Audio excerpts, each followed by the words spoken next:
Good evening, everybody. I'm Amanda Nichols, Communications Director here at Our Revolution, and I'm so glad to welcome all of you to our live call tonight. We will be talking with leading candidates for the upcoming DNC elections about their vision for the future and party reform. Help us get things rolling by introducing yourself in the chat. Tell us your name, where you're from, and why you're tuning in tonight. We would also love for you to drop your questions for the DNC candidates directly in the Q&A. In just a few minutes, we'll be bringing out our guest speakers.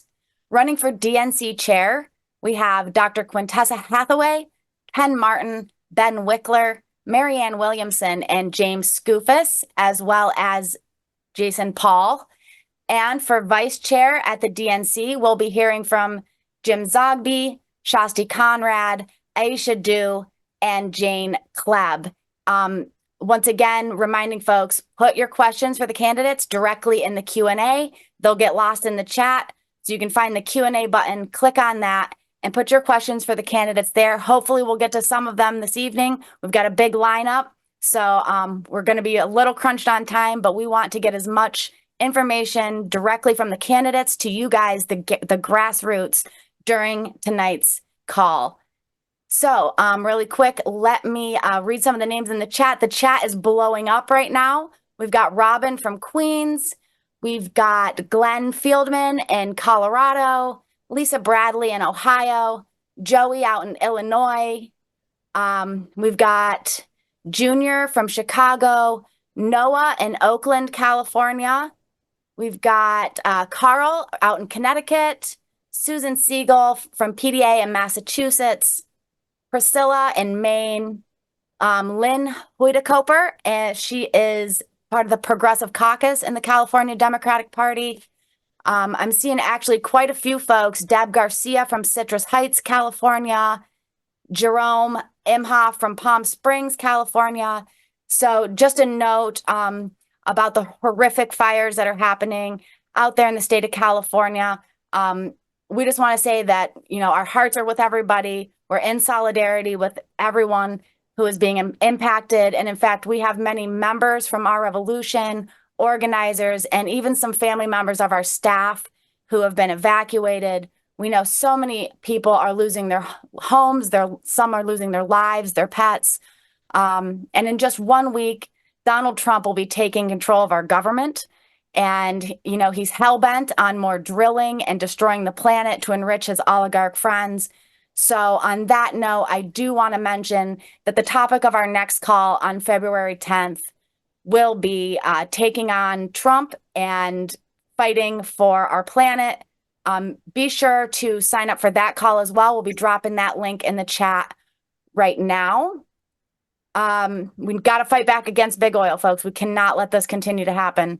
So once again, if you're just tuning in, my name is Amanda Nichols, and I'm the Communications Director here at Our Revolution, and we are just about to kick off our live call with the candidates for DNC leadership. So keep boosting that chat and telling us your name and where you're from, and putting your questions in the Q&A.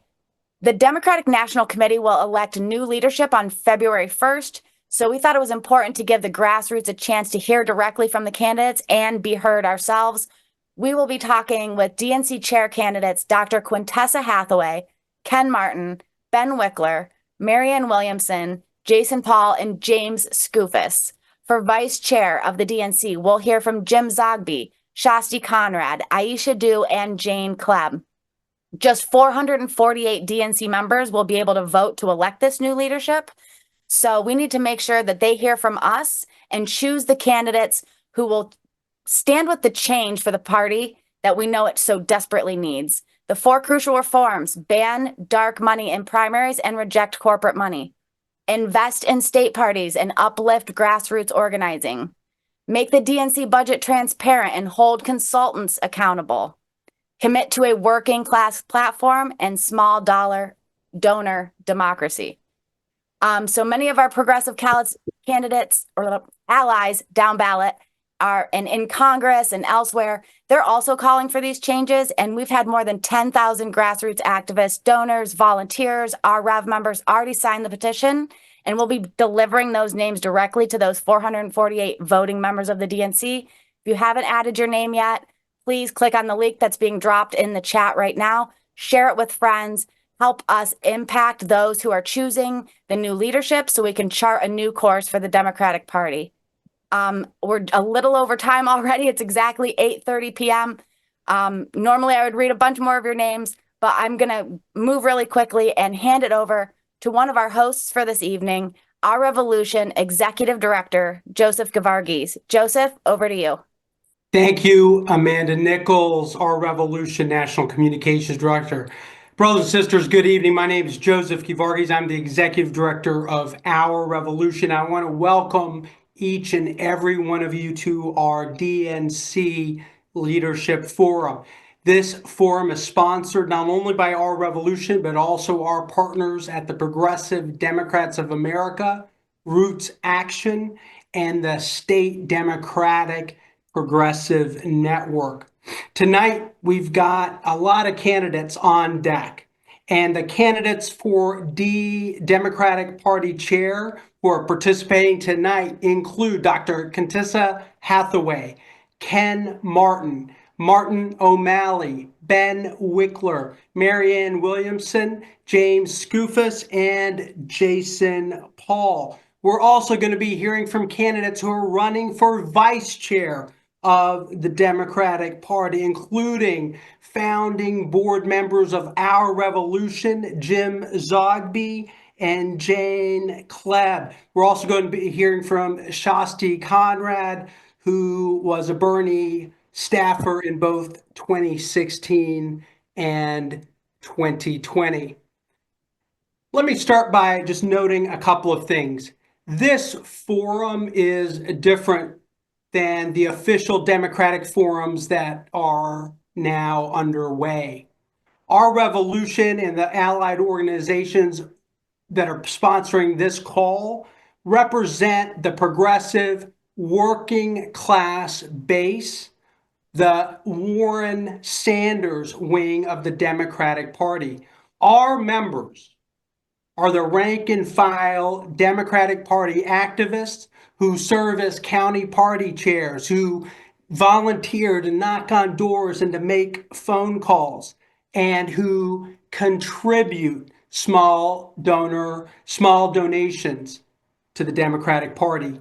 The people who are on this call, who are listening, not just in the Zoom room, but also watching online, these folks are the backbone of the Democratic Party. And we are proud to host this call because we believe that it is vitally important that the Democratic Party listen to the voice of the grassroots. Look, we know that a small, select, secretive group of 448 members who make up the Democratic National Committee are the only ones that are going to vote in this election. Many of those 448 are part of the political establishment. They're part of the consultant class who blocked Bernie and progressives at every turn.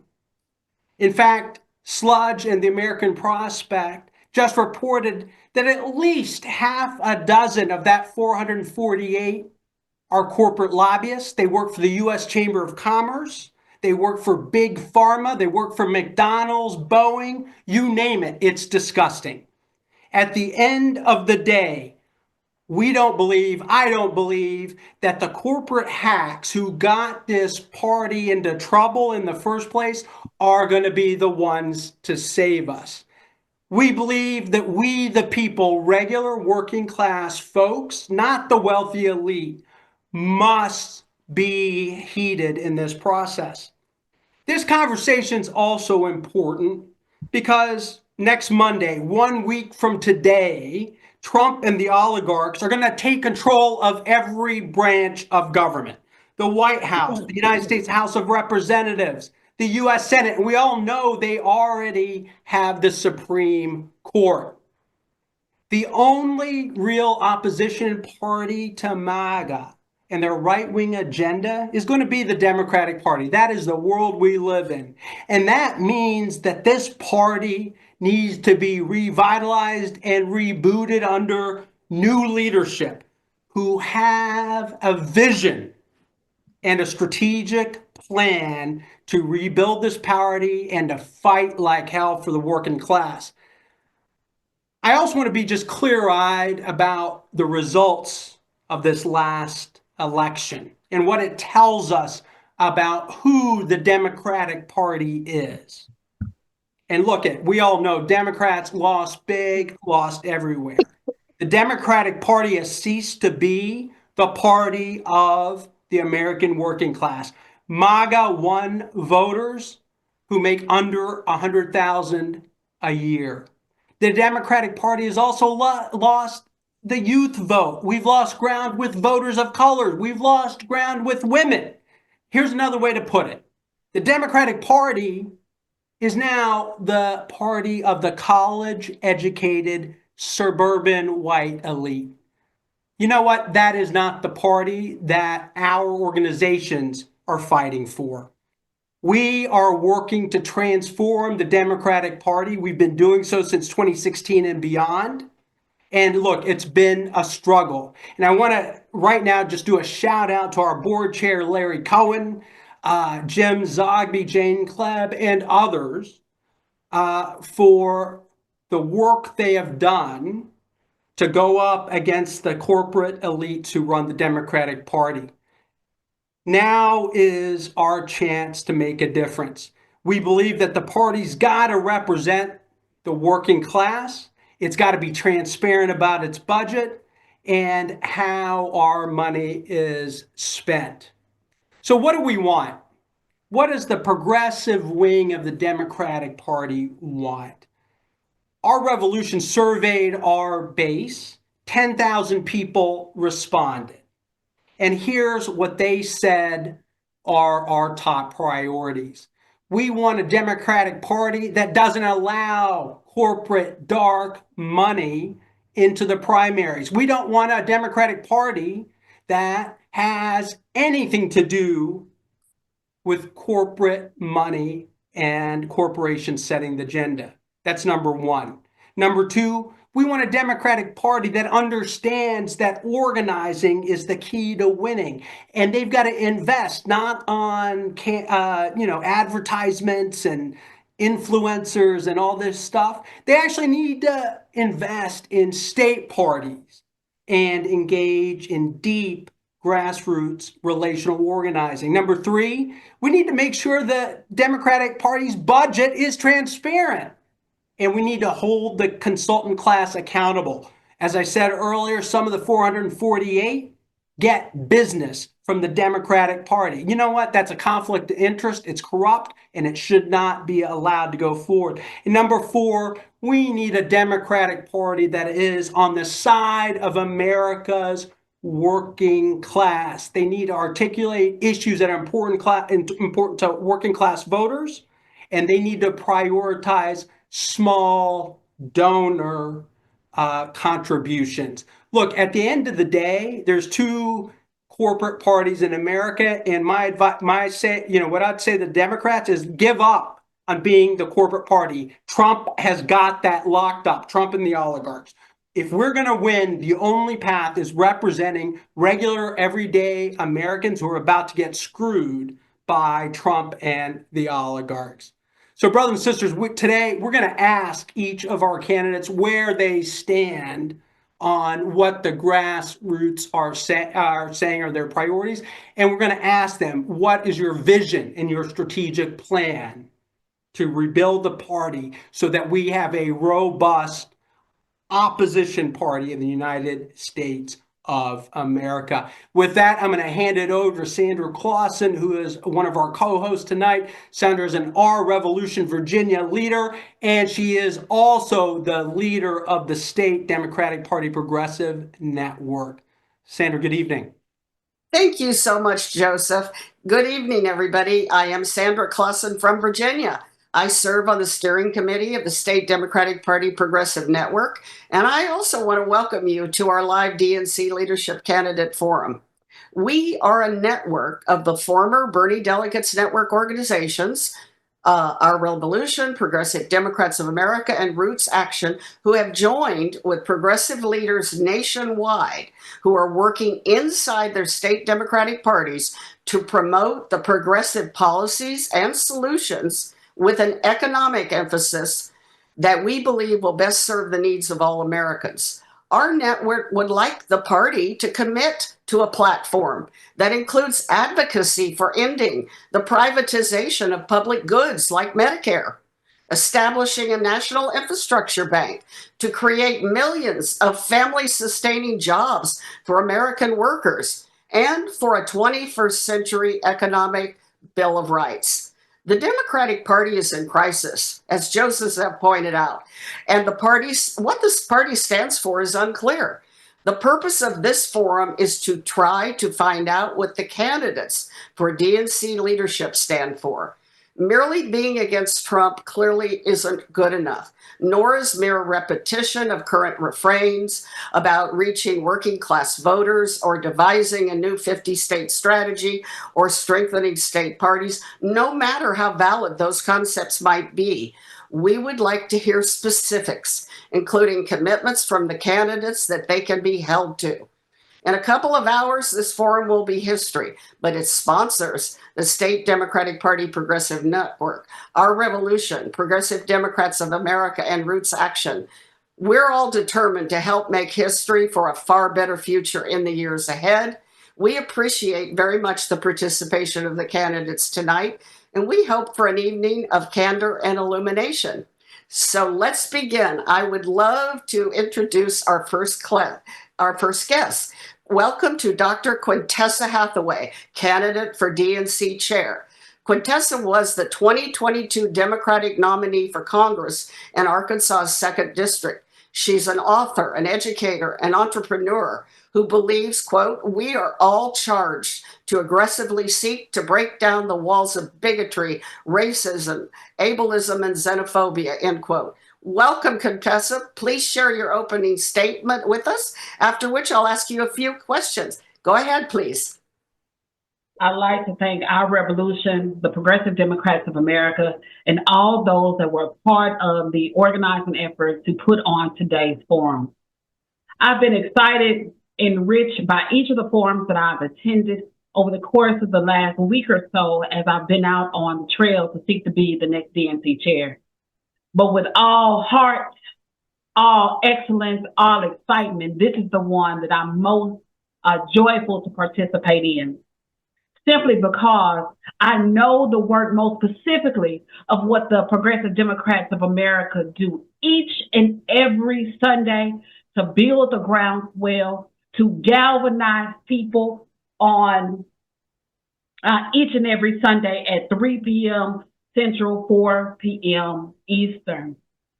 As my opening statement shall discuss, it's going to feel something like a Southern strategy of years of old that we have heard as a party and as a people. Some of it will sound like eradication of poverty. I'm going to speak directly to the working class and to Democrats that do the hard work. I'm also going to talk about some things that make us feel like we were directly a part of the American Civil Rights Movement of the 1950s and 60s.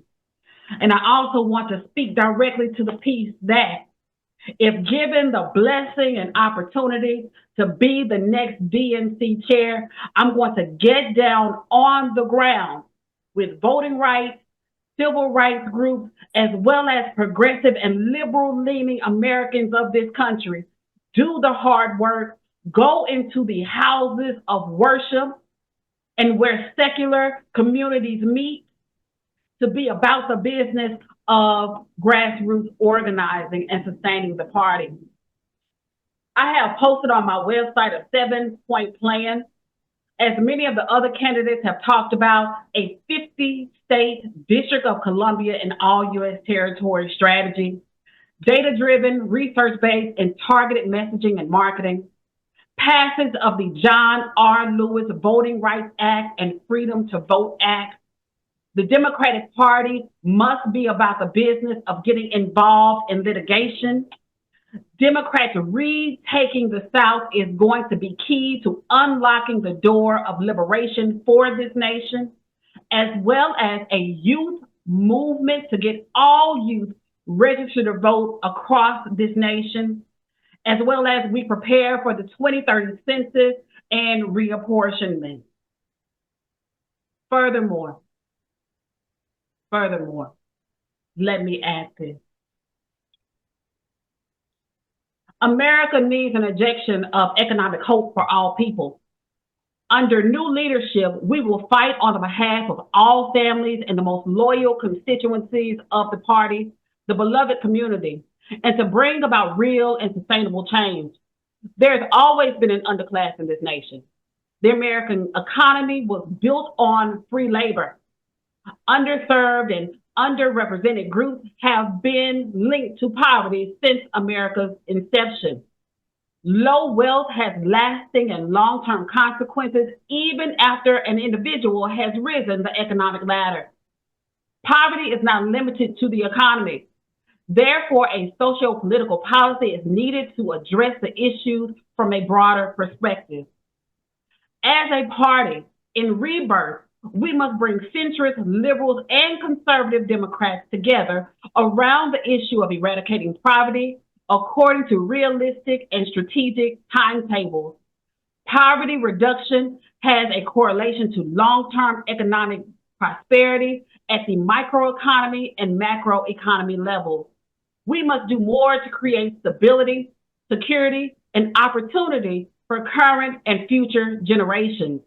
It is going to take a serious and concerted force to pull the impoverished out of their condition.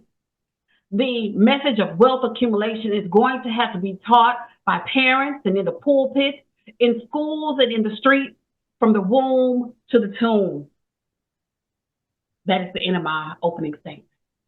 Thank you so much, Quintessa.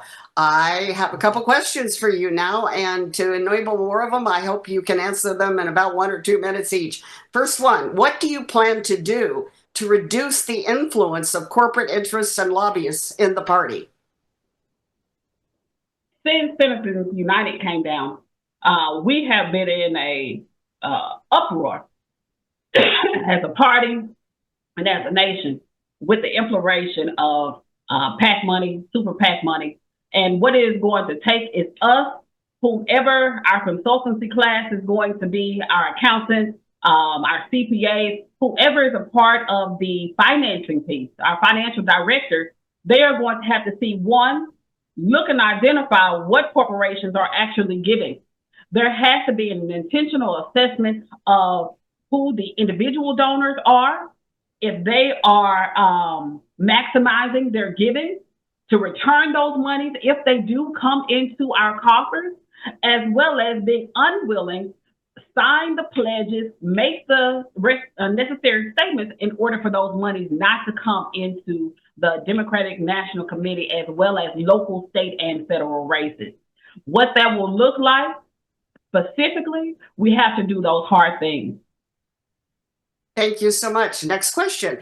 Do you support the current rule which provides that the chair shall appoint up to 75 at-large members, or do you support a bylaw change that would provide for the election of the at-large members, especially to allow the diversity caucuses to nominate at-large members to provide for proportional representation? One way or another, why or why not?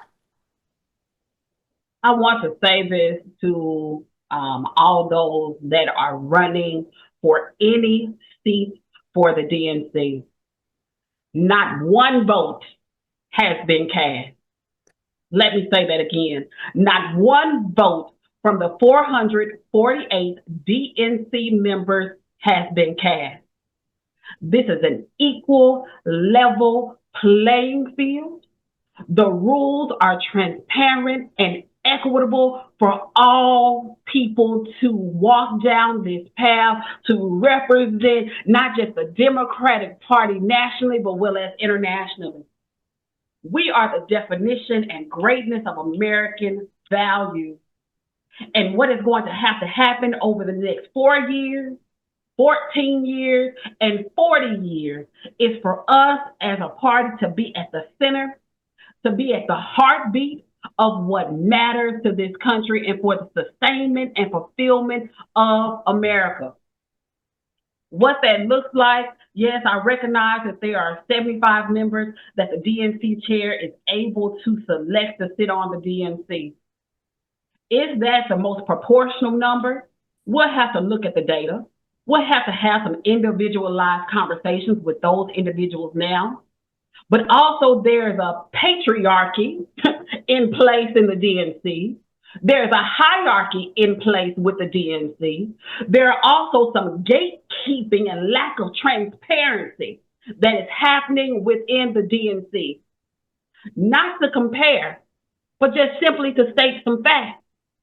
Some believe that this race is locked down in their favor because certain individuals have endorsed their campaigns. But I'm here to tell you all that a new day is going to have to be dawned after this election on February 1st, period. So whether the DNC chair selects 75 or 40 or 10 individuals to be at large, whether that looks like an election for each of those at-large members to go through this exact same process as us, whether that looks like a bylaws change for a more inclusive, fair, transparent process, I'm open to all of those things. I will not sit at the top of the spear as if I'm the only one that will be making decisions. All voices will be brought to the table. Everyone has value. And then we will make an intentional, concerted effort to determine what is the best path for us to go forward as a party in all decisions. Also, and I'm going to wrap it up because I know Miss Sandra told me to keep this to 1 minute, but I can't help it. I'm a preacher's grandchild. So you all know I can be a little bit winded and I'm a little preachy sometimes myself. But I'll say this much.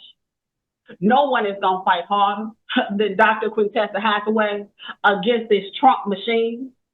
I told you all at the very beginning of my opening statement that this is the meeting that I've been waiting for.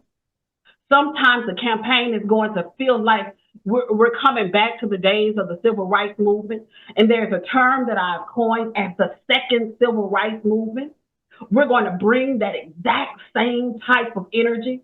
I consider myself a student of Kingian history and philosophy, and we're going to fire this thing all the way up.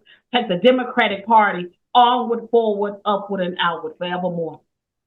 Thank you, Dr. Hathaway. Very much appreciate your remarks.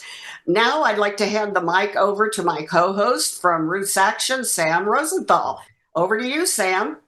Thanks so much, Sandra. Hi, everyone. Good evening. My name's Sam Rosenthal. I'm the political director at Roots Action, and it's my pleasure to introduce our next candidate.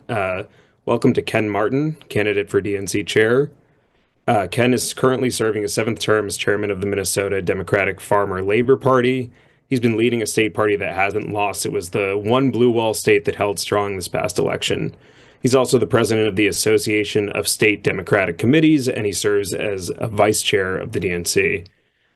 Ken started his political work in 1990 as an intern for the late, great Minnesota Senator Paul Wellstone, and we're very happy to have him here tonight. So welcome, Ken. Thank you so much, Sam. It's so great to be with all of you today. Look, I'm running for DNC chair because we need a workhorse to reform and rebuild the Democratic Party, not just for the next election, but for the next 10 years. In my job leading the Minnesota Democratic Farmer Labor Party since 2011, I've gone 25-0 in statewide races and secured 2 trifectas, which, it's not just about winning, right? Winning allows us to actually pass legislation that improves people's lives. And we passed one of the strongest progressive agendas in the nation, as you all know. And in my job overseeing our state parties at the national level, I've written historic plans to organize in all 57 states and territories and achieve victories in red, purple, and blue states. Through it all, I've managed to become a prolific grassroots fundraiser and campaigner while maintaining my values. Under my DNC, we will launch a permanent campaign. That means we will roll out 365-day grassroots organizing in every zip code in this country. And it means we will expand on the 57 state party strategy that I wrote. Now, look, at the core, I'm an organizer. That's what people know me as. And I'm going to bring organizing principles back to our national party. Next, at my DNC, we will break the consultant industrial complex and engage in a no-holds-barred branding and identity project. We have incredible, talented, and lived experience across our party who are totally untapped. These folks understand that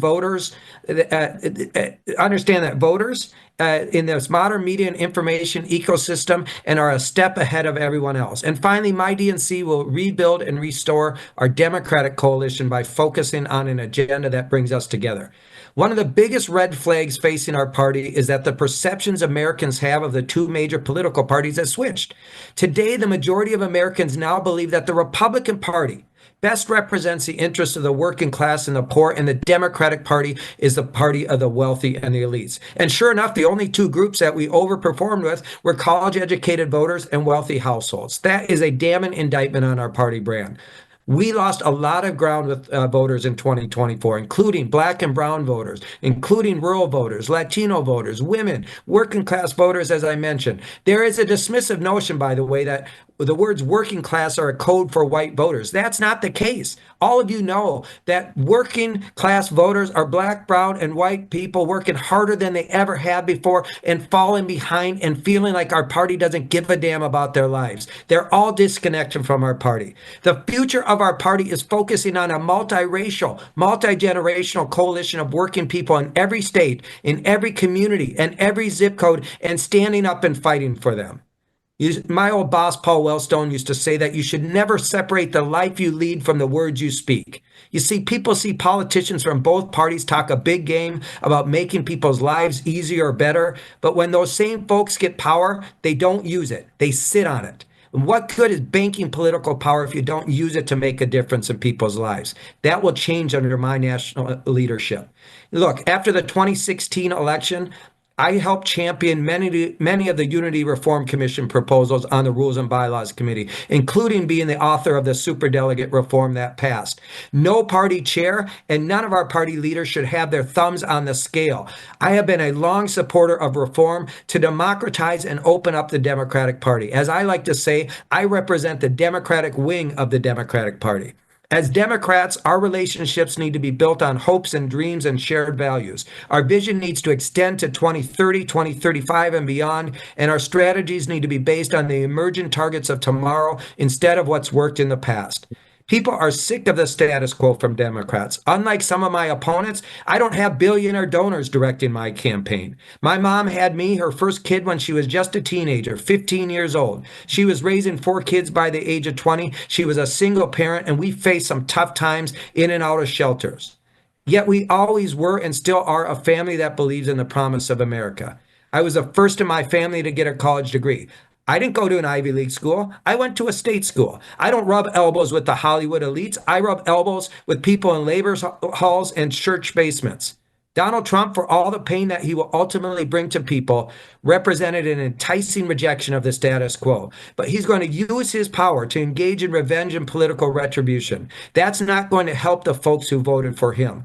We need to pick up the pieces, restore this party for the sake of our country and for all the people who once believed in us, still believe in us, and even if they don't believe in us, are counting on us to make a difference in their lives. The work starts now, and I look forward to doing it all with you. Thank you, Sam. Thank you, Ken. And as with the first candidate, we just have a couple quick questions for you. So the first, similar to a question we heard last round, but what's your plan to reduce the influence of corporate interests in the party? And not just corporate interests, but the dark money PACs that we see who are active within the party, not just supporting Democrats, but supporting particular Democrats against others. What can we do to curb the influence of these outside interests? Yeah, I mean, first off, we need to make sure we call out the dark money in our politics, and it's corrosive. It's having a negative impact. It's turning people off, right?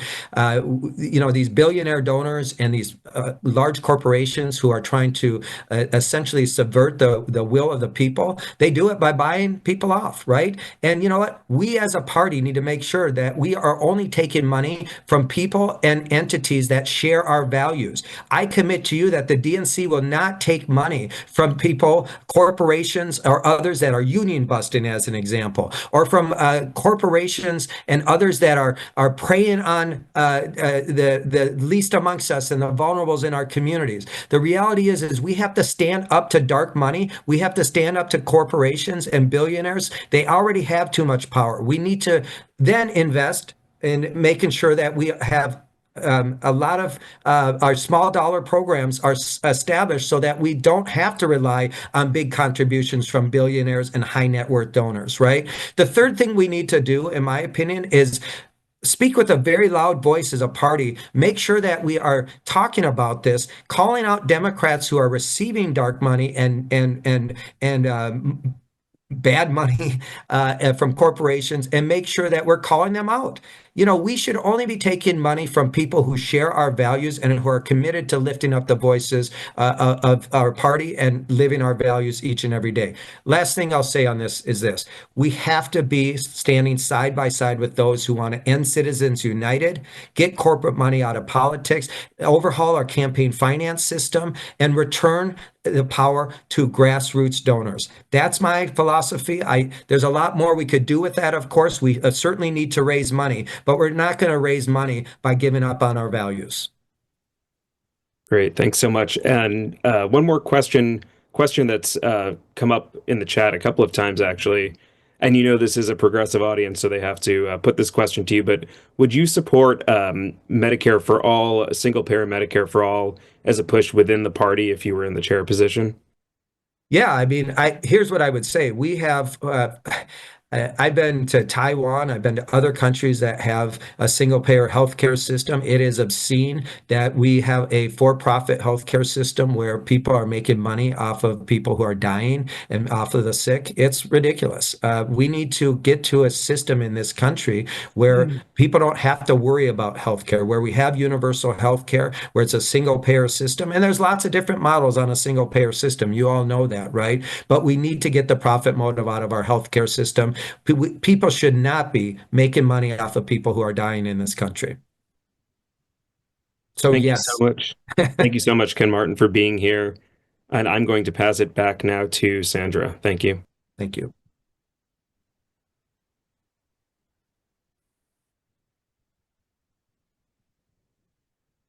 And Sandra, I think you're muted. Okay, yes, I want to welcome, thanks again, Sam. I want to welcome Martin O'Malley. He's also a candidate for DNC chair.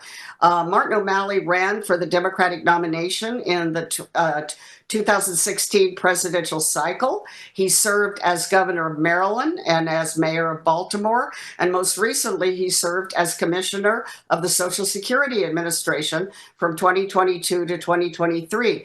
Welcome, Martin. Hey, thank you, Sandra. Thank you very, very much for doing this forum, and it's an honor to be here with all of you.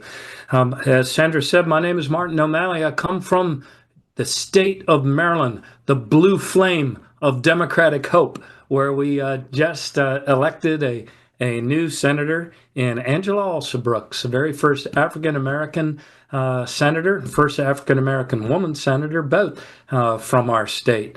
When I served as governor, we accomplished a lot of really important and progressive things. We were the first state to pass a living wage.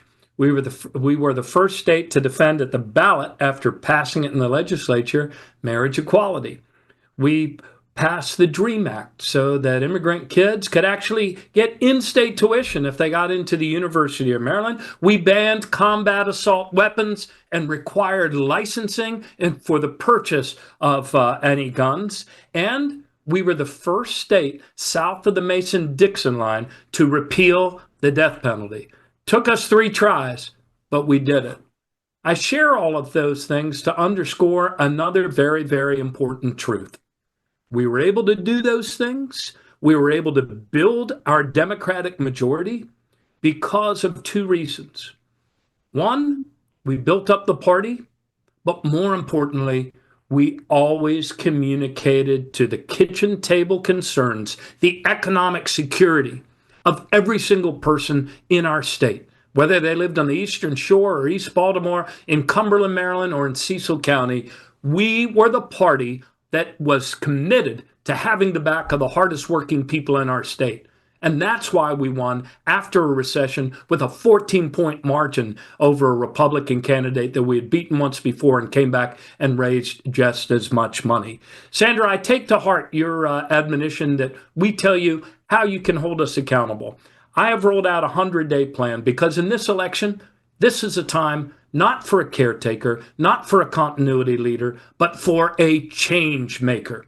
We need to make changes if we're going to win the next elections. And this is my 100-day plan, and I want you to hold me to it. On day one, I will reassert our commitment to be the party of economic security for all and health and well-being for every single hardworking family. I will name a transition chair, and I will announce the standing up of 2 new centers at the DNC headquarters. One is a Center for Digital Communications Excellence, and the second is called ActionStat, to drive the leading actions every 2 weeks that will drive up voter registration and candidate recruitment. 2, on day 2, I will announce the holding of county chair town halls all across America in every region of the country that we will hold and complete through the month of February, and I will be there in person and present. I will appoint on day 5 an after action commission to do a deep dive, dispassionate analysis of why we lost so that we can explain what we've learned so that we can restore trust to win the next election. I will appoint on day 10 a task force on open and transparent governance in the DNC so we can make the changes we must in order to restore trust in the operations of this party. On day 15, I will appoint a task force on the future of our party. That is, how we reconnect, re-engage, and lift up the young people of this party, the next generation that feels like we don't have any regard for their talents, their skills, or their insights. On day 40, we will begin our first rotation of 4 meetings at ActionStat with all of the players around the table. Democratic governors, their representatives from the Democratic mayors, lieutenant governors, secretaries of state, treasurer, all our affiliated committees. And that will focus on candidate recruitment, voter registration, fundraising, digital communications on a regular rotating every 2 week basis. On day 50, we will stand up that Center for Excellence for Digital Communications so we can communicate the Democratic message and our counterpunch to Donald Trump and the harm that he's about to do to working people, not just at election time, 30 days before, but every day in channels that people actually go on to, that they listen to, where they get their information from trusted and reliable people that we will recruit as influencers to fill up those channels. And on day 100, we will roll out our first draft of an action plan on the year. So hold me accountable. I'm running as one of the best turnaround leaders in our party today. I've proved it at every level. Mayor of Baltimore, Governor of Maryland, and most recently, at the president's request, turning around a customer service meltdown at the understaffed and depleted Social Security Administration. So I ask for your support. I appreciate you holding this forum, and I look forward to answering your questions. Thanks a lot. Thank you so much. Of course, we're going to come back to one of these key questions that we want to hear everyone's opinion on. Corporate interests, lobbyists in the party, dark money. What's your plan to reduce that? And I'm going to even add something further. How are you going to try to build internal capability and not just relying on consultants in the party? Yes, I believe that we need to have a lot more diversity and inclusion, not only geographically across our country, but also from people of different ethnic backgrounds, races in our consultant pool. In fact, that's why my very first paper was about inclusion and diversity in the vendors and the consultants to this party. There's a lot of anger, a lot of grief. Sandra, I feel like I've been doing grief counseling with every call I make to DNC members. And one of the constant refrains is nobody listened to us. And who are these consultants that were running ads that weren't working to persuade anybody? So I believe that we should not receive and should not accept dollars that come from entities, corporations that are opposed to our key policy or our principles, our values. It's companies that bust unions or engage in union busting. I think that's appropriate. I think that's right. I think that goes to the integrity of our party. But it is going to be very difficult to raise money without the White House. So we have to dial up our digital communications, and it can't be these nasty these scare emails every other minute that say I'm Barack Obama and oh my God, I can't believe what's about to happen.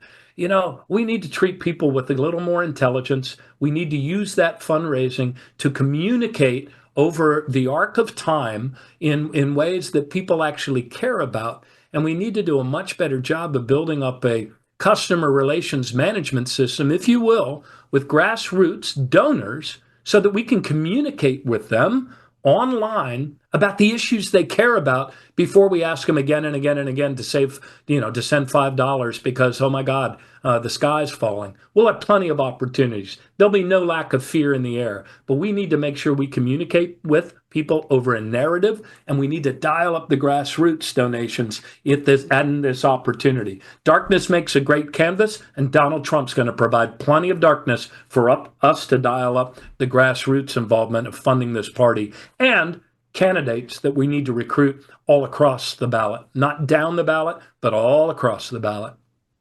Okay, I have one more question for you, and it's internal again within the DNC.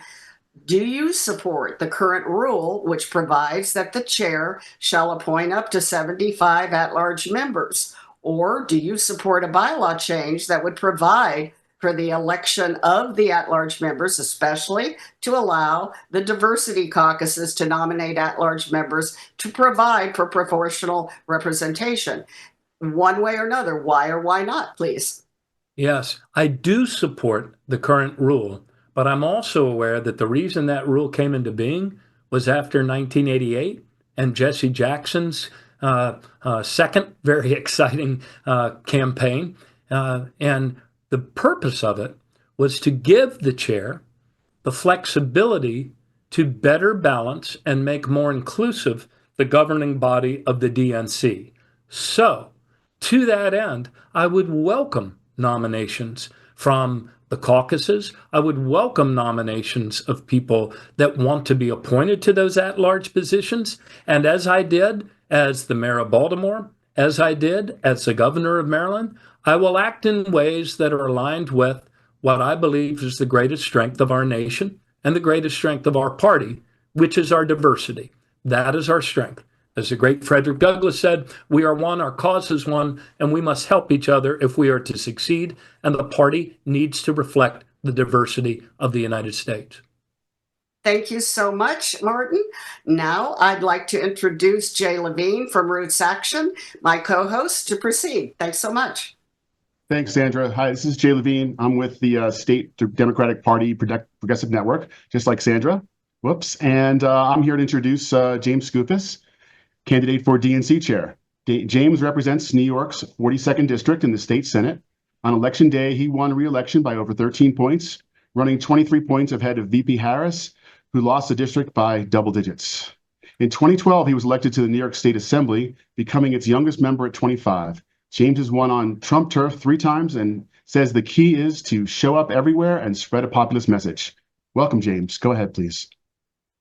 Thank you very much, Jay. Hi, everybody. And thanks to Our Revolution and all the partner groups for hosting tonight's important forum. And first and foremost, I want to thank everyone who is here for the blood, sweat, and tears you've contributed to either our party or causes important to many in our party. I know that for many, the National Democratic Party has sometimes not lived up to your expectations. We have to do better, and we will do better. Now, I know I'm not a household name to many folks watching. I'm not a state party chair. I'm not a former governor. I'm not an operative.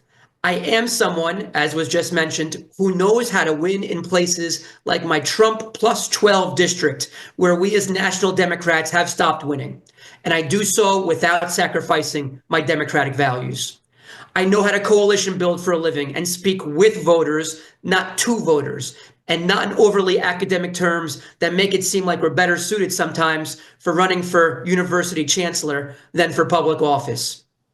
For the better part of 4 years, our national party pushed white paper talking points about how our GDP was doing better year over year than other countries, and so our economy was doing wonderfully, as if any voters care about data points like that when they're paying double at the supermarket for their food.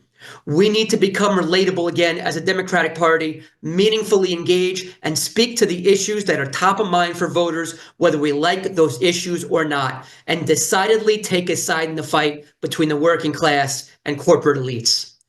I grew up in a union household, proud members of an American Postal Workers Union member and National Association of Letter Carriers member, and I viscerally believe in advancing working class priorities. For years, I've rejected corporate campaign contributions while my opponents have stockpiled that cash in efforts to defeat me in my deep red district of over 300,000 people. Every single member of our party will hear a message from me as DNC chair. We are leaving our ivory towers for the factory floors, and we're going to start listening and responding to the needs of workers and everyday Americans again as a party.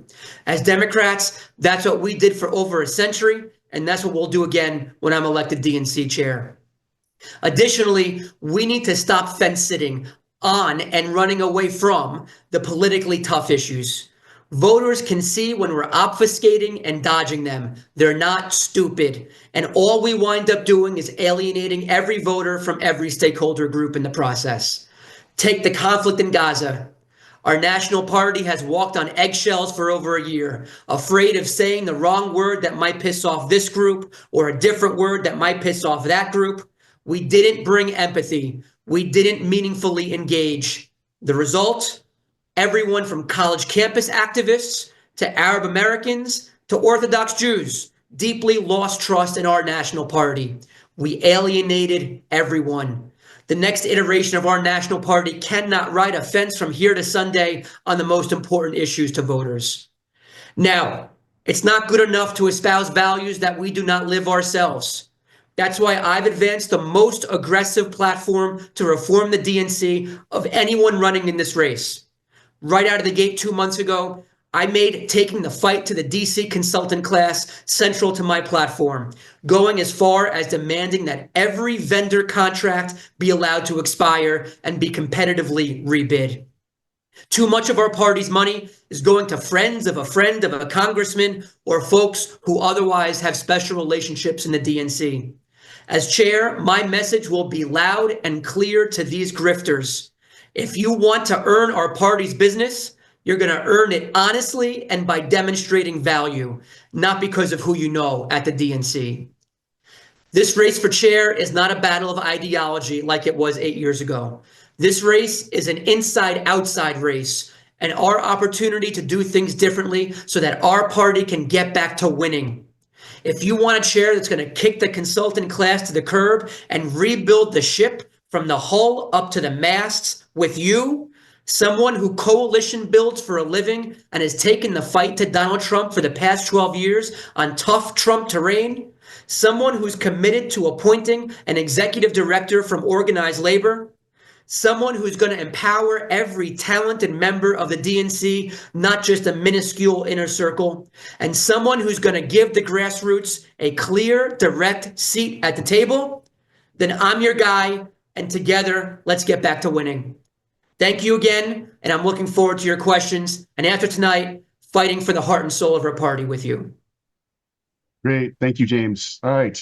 First question we have is a question we've been asking everybody. What do you plan to do to reduce the influence of corporate interests and lobbyists in the party? As I said before, you don't have to just take my word that we will reject nefarious contributions and donors from folks who do not share our values. I've lived and breathed this. Not only have I myself, as I mentioned before, rejected corporate campaign contributions, despite running against opponents who have gladly welcomed them and have spent hundreds of thousands of dollars in my race to try and defeat me. I've stood up to corporate welfare. That is one of the main core issues that I am known for in the state legislature. And I've even introduced legislation for those candidates who don't voluntarily reject that money, to ban corporate contributions for folks who run for office in New York State. And so I will speak out against those nefarious contributions, and I will reject those nefarious contributions from folks who do not share our values in the party. Great, thank you. Do you support the current rule which provides that the chair shall appoint up to 75 at-large members, or do you support a bylaw change that will provide for the election of at-large members? Now, we heard before, right? This is all about diversity, and we're curious to see where you stand on all this.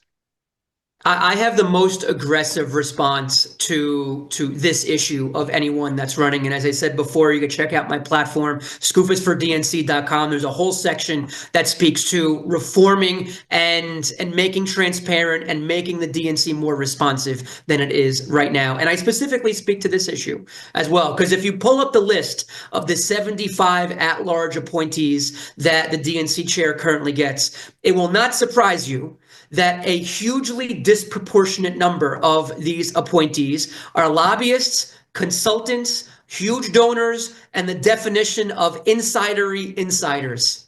And what I have pledged, I'm the only one really talking about this in a real serious, leaning into this in a big way, is that none of that is going to continue happening. We are not going to be giving out DNC appointments to some random guy that worked 30 years ago in the Clinton White House because we think we owe some kind of favor to him. And by the way, guys like that are not meaningful contributors to the 448-member DNC. They just want the fancy title. And so I am going to use these 75 slots. And yes, we're going to solicit input. We're going to request nominations from the councils and the caucuses. But I am going to be interested in using these 75 slots to address the inequities that exist among the broader 448 larger, broader membership. And so what does that mean? Right now, for example, 18 to 35-year-olds, young Democrats, make up almost 20% of the Democratic Party. They make up, last time I checked, about 6% of the DNC membership.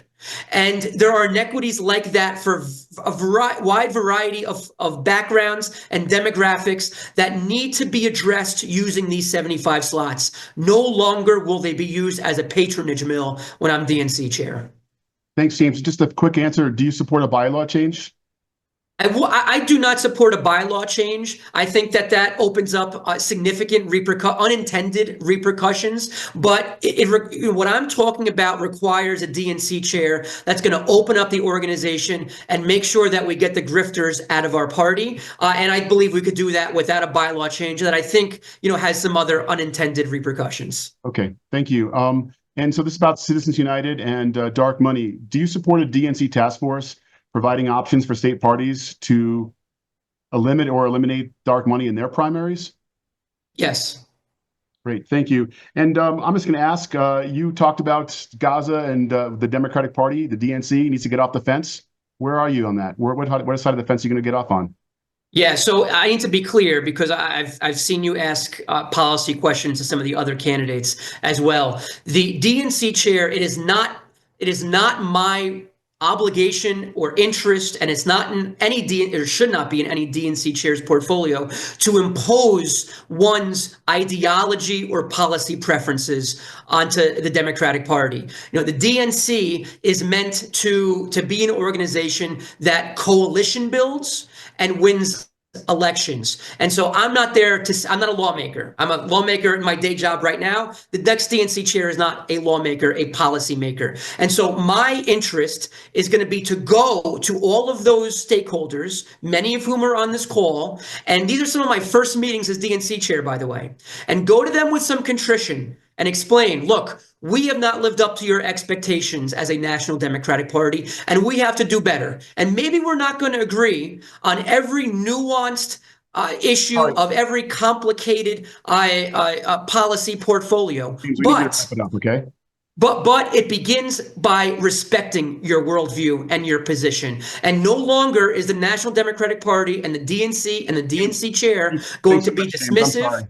I'm sorry. We have to move on. Okay. Yeah. I think you get my point. Yeah. Yes. Appreciate that. Thank you so much. Alan Minsky, please go ahead. Thank you so much, Alan Minsky, executive. Thank you so much. And thank you to everybody who's participating in this. Thank you for OR for setting up the infrastructure of the call. I'm Alan Minsky, Executive Director, Progressive Democrats of America. Of course, want to thank Roots Action. I want to thank Sandra and everybody with the State Democratic Party Progressive Network. Look, just as a thing to put into the chat, an article I published today on Common Dreams, which is simply called The Progressives Need to Take Over the Democratic Party. And it's something I'll refer to, if I have time, in a follow-up question to Ben Wickler, who I'm about to introduce. It's part of a 4-part series I will be publishing between now and this leadership election. For those of us at Progressive Democrats of America, this must be a turning point for the Democratic Party. It must be a turning point where the progressive base of the party's voices are stronger and are heard more soundly throughout the party and come to define the party going forward. I believe that the neoliberal center of the Democratic Party is ideologically exhausted. But alas, Ben Wickler, I am absolutely thrilled to introduce. And Ben Wickler is, of course, the head of the Wisconsin Democratic Party. And he's chaired the party through 5 years of intense elections, helping to flip Wisconsin from red to blue in 2020. As Ben knows from his appearance at Progressive Central this summer, the PDA hosted in Chicago in the weekend before the Democratic Convention. He has done an incredible job continuing the work of the great Nate Tim and the Wisconsin Grassroots Network in reaching out to all of rural Wisconsin as the head of the Democratic Party. And as the Washington, D.C. director at Move On, he helped lead the national campaign to defeat Trump's attack on the Affordable Care Act and Medicaid. And he is rumored to have been a writer in his youth for The Onion, but who would know, because nobody has bylines at The Onion. But alas, Ben Wickler, welcome, and your opening statement as a candidate to this progressive forum as a candidate for the DNC chair. Thank you so much, Alan. Thank you so much to everyone here in this forum. I come to you from Wisconsin, a birthplace of the progressive movement, where in the 19th century, robber barons took over the economy, rigged our system to keep the power of people out, where workers fought, struck, were massacred in the fight for recognition of labor rights. And then the progressive movement in my state won. And it changed politics in the state and across the country. Wisconsin became the first state with a statewide apprenticeship law, the first state with clean government laws, the first state to ensure that working people could get unemployment and workers' compensation, the first state with an LGBTQ rights law, the first state with a disability rights law, the first state with bilingual education, the state that created Earth Day. And then the far right struck back. In 2010, Scott Walker and Republicans took over control of the state of Wisconsin and rigged the system to shut down the voices of working people and grassroots movements. They suppressed the votes, targeting young people and Black voters and Latino voters in particular. They changed our campaign finance laws to shut unions out and welcome ultra-wealthy individuals in. They gerrymandered our state beyond all recognition, and they smashed unions, knowing that divide and conquer tactics to be able to shut down the voices of working people would eliminate the voice of the many in favor of the voice of the few. And then they could defund public education, defund our university system, pass laws that most Wisconsinites abhorred. And they did this until we figured out a path through work of thousands of people marching, organizing, fighting, thinking through, strategizing across the grassroots in every corner of Wisconsin, how to build a movement mighty enough to fight back. I grew up in a Wisconsin that prided itself on that progressive tradition. I worked in progressive politics and activism and new media across the country. I did write for The Onion. I worked at Air America Radio. I worked for Sherrod Brown in 2006. I worked at Move On. And at Move On, I often was challenging Democrats and often not on the same page as significant parts of the party. But I moved home in 2018 and I ran for state party chair out of the recognition that if you believe that this country should work for working people across race and ethnicity and ideology, across rural areas and cities and suburbs alike, if you think that regular folks should have a shot and a voice, if you think that working people should have power, if you think that we should stand up for the poor and not just rig the system for the rich, if you think those things, you need a strong Democratic Party. And that's why I'm thrilled to join you tonight and to ask for your support, because in this moment, we have a chance to build a party strong enough to be able to resist the people who are trying to ransack this nation top to bottom, to divide us across our identities, to divide us by cutting us apart in order to rip off everybody, no matter what our skin color is, no matter who we love, no matter how we pray or whether we pray. Now, there are a lot of candidates in this race, and a fellow candidate runs the Association of Democratic State Chairs. And I went to my first Association of Democratic State Chairs meeting and was struck that it's a meeting where the state chairs arrive and then they're pitched by companies, by vendors, by consultants that want their business and want to be paid by state parties to do things to help them in elections, and often very fine people. But what you don't get in those meetings is a coalition. You don't get union representation. You don't get people coming together to figure out how to tackle corporate power and the power of people trying to rig the system and to build inside-outside strategies to be able to actually win. It doesn't feel like the kind of party that I'm trying to build. And I'm running because, to me, we should have no commitments to any vendors, any consultants. We should be auditing every single one of the people that do business with democratic politics to make sure they align with our values and with the path to victory. There's a lot of money that sloshes around in politics. And you know what? Republicans have built a system in which money is a powerful force in our politics. But if we're going to be raising money and spending money, it has to be in line with our values and actually winning elections so we can unrig this country for working people. So that's my commitment in this race. And I join you today knowing that this is going to be a big contest, knowing that the chair's race is wide open, knowing that there are 19 days. I want to ask for your support in the race so that we can build a party that's able to build a strategy in every state from the grassroots up with unions, with our partners in the grassroots that can fight and win elections in every corner of this country. That's why I'm joining you today, and I'd be grateful to have your support. Thank you so much, Ben. I'm going to flip these questions around because I'm going to expand on the question about corporate interest, lobbyists, and major big money in the party. So the first question is concerning this.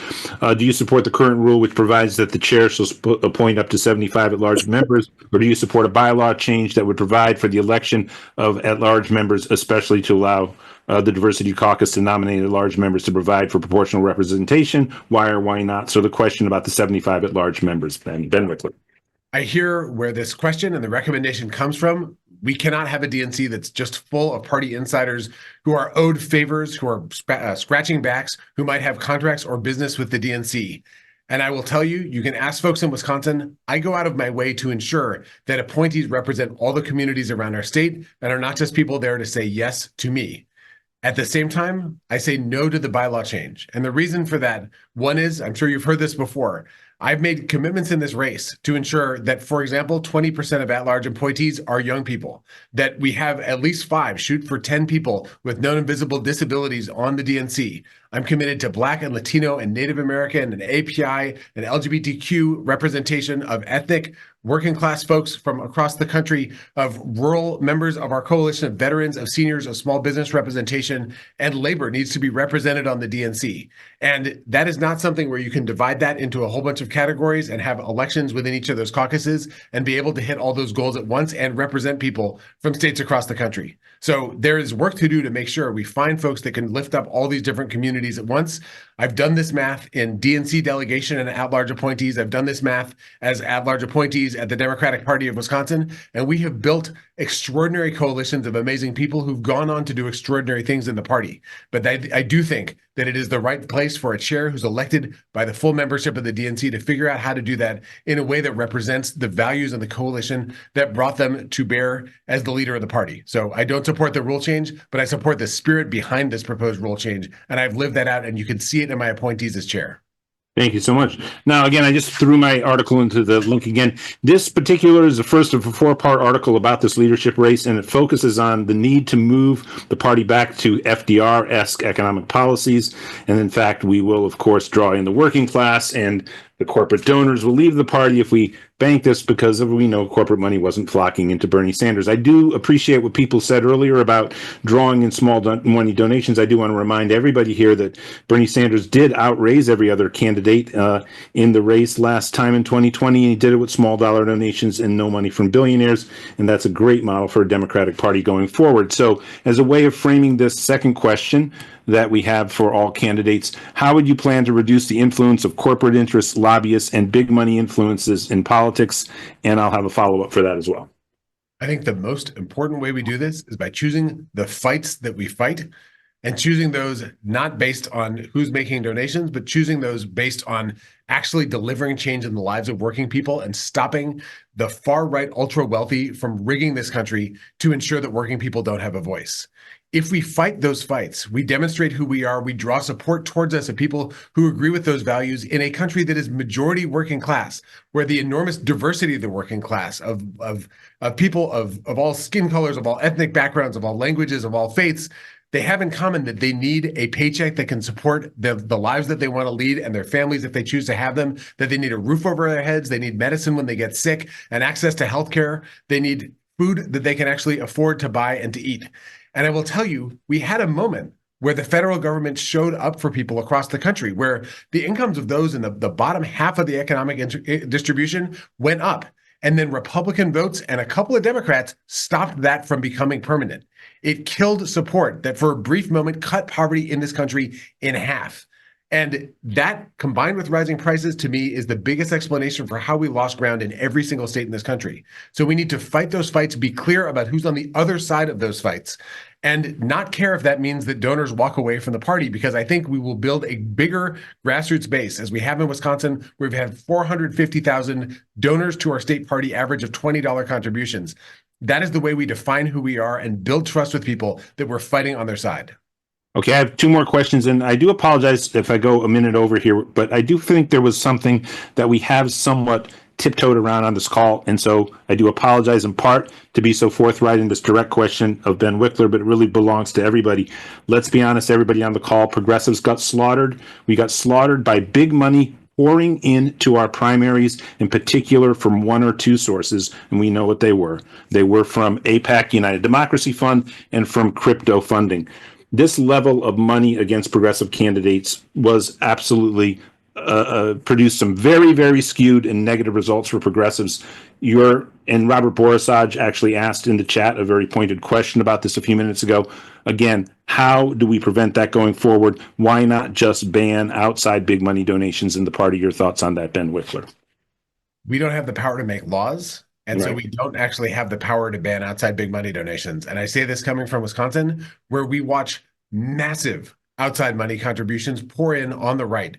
Mandela Barnes would be United States Senator today if two billionaires, Diane Hendricks and Dick and Liz Uihlein, they're a family, I guess, three billionaires, hadn't put $29 million into the biggest single candidate super PAC in the entire country in 2022. That led to a massive outspend, and he wound up losing by a single percentage point. A dynamite candidate, a candidate who shares the values of so many of us here, who fell short because Republicans poured that money in. Elon Musk has already pledged, he's already posted that he's going to intervene with super PAC spending in Democratic primaries to attack his enemies. Right. They are coming. And we don't have the power to change laws right now. What we have the power to do is to build up our strength to be able to fight back. And that, to me, is the core of what we need to be able to do as a party. And let's be honest, George Latimer, was that his name, the guy who defeated Bowman? He's not going to be Musk's enemy. We know who Musk's enemies are going to be. They're going to be our progressive base that we have supported from the organizations here. Final question. The second part of the article in the four-part series is going to be about Democratic Party entrism from progressivism. From our point of view, the moderates are defeated. They are weakened. They need an influx of progressive ideas. The party has not felt welcoming to progressive rank and file members who want to enter the party. When you are the chair, and again, I apologize, this question I would love to pose to everyone, and I'll be in touch with every candidate on this call to ask this question of you directly. Will you make sure that the party is open to rank and file entryism into the party and participation with the party? Because that hasn't been how progressives have felt welcomed by the party in recent years. We got to open the doors. And this is where, I mean, John Stanley, the leader of the Progressive Caucus in Wisconsin, I'm so grateful to have a great relationship with. It is one of our biggest caucuses at our party, alongside the Rural Caucus and the Women's Caucus in the Democratic Party of Wisconsin, making sure that folks know that they have a home, that we are a big tent that is not trying to expel the left flank of the Democratic Party. And there are moderates in the Democratic Party as well. We can disagree with each other about different things. What we can't do is create an environment where we're purging our own party and shutting out the folks who are actually ready to do the work to fight these battles. And I will say something striking about this moment. I've been speaking to folks across the Democratic spectrum ideologically. There is a shared sense right now, and a shared understanding that it is working people across race and gender and across different geographies. It is working people that we are losing with. We are losing touch with them because they don't trust that the Democratic Party is on their side.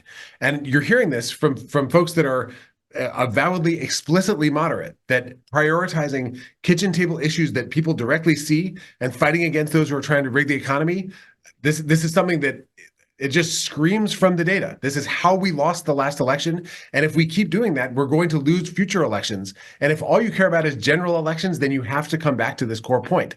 And it's not at the expense of work on social justice, on racial justice. It's actually the bedrock. Economic solidarity is the bedrock for all other forms of progress, because everyone has in common the fundamental human needs that we have. And when we build a basis of solidarity and trust around those common needs, that opens the door to work in solidarity across the other movements that make up the Democratic Party. So this is a moment of opportunity, I believe, for building that core base, that core commitment that shoots through every part of our party. And if I'm the DNC chair, this is in my platform at benwickler.com/platform. This is what we've done in Wisconsin. This is why, even as Democratic turnout fell next door in Minnesota, Democratic turnout rose in Wisconsin this year. When we lost state legislative seats in Minnesota, we flipped 14 state legislative seats in Wisconsin because we'd unrigged our maps and then we fought the fight on the ground.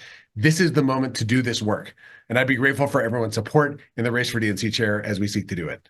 Thank you so much, Ben Wickler. And I now hand off the baton to Sam Rosenthal with Roots Action to introduce Marianne Williamson. Thank you, Ben. Thank you, everybody, again.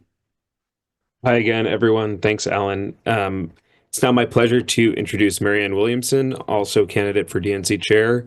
Marianne's an author, speaker, political activist, and she's a lifelong Democrat and two-time presidential candidate who ran on transformative policies like Medicare for All and ending student and medical debt. She's also founded organizations like Peace Alliance, Center for Living, and Project Angel Food, and served to feed and house those suffering in the AIDS crisis. Welcome, Marianne. Thank you. Thank you so much. I appreciate being here. I know a lot of people who have just kind of had it with the Democratic Party, a lot of progressives who say, I'm done. I'm going third party, going to try to build a third party. Others who just sort of sworn what they call electoralism. I don't think we can afford to do any of that right now. At least I can't, because I believe that we cannot afford for the Democratic Party to fail. At the same time, we have to beware and be very clear about what's going on here. We have in front of us a neo-fascist assault. And I'm reminded of words by FDR, Franklin Roosevelt, when he said, we will not have to worry about a fascist takeover as long as democracy delivers on its promises. I think the Democrats created a great big hole, and Donald Trump just walked into it. And if it hadn't been Donald Trump, it would have been someone else.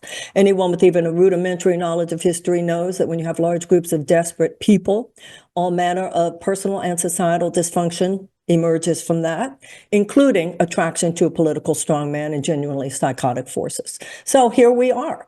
And the Democratic Party, I think, needs to take a very good look in the mirror in many of the ways we've talked about here tonight, but at a deep enough level to admit to ourselves and to have a sense of contrition to the nation, just how we messed up.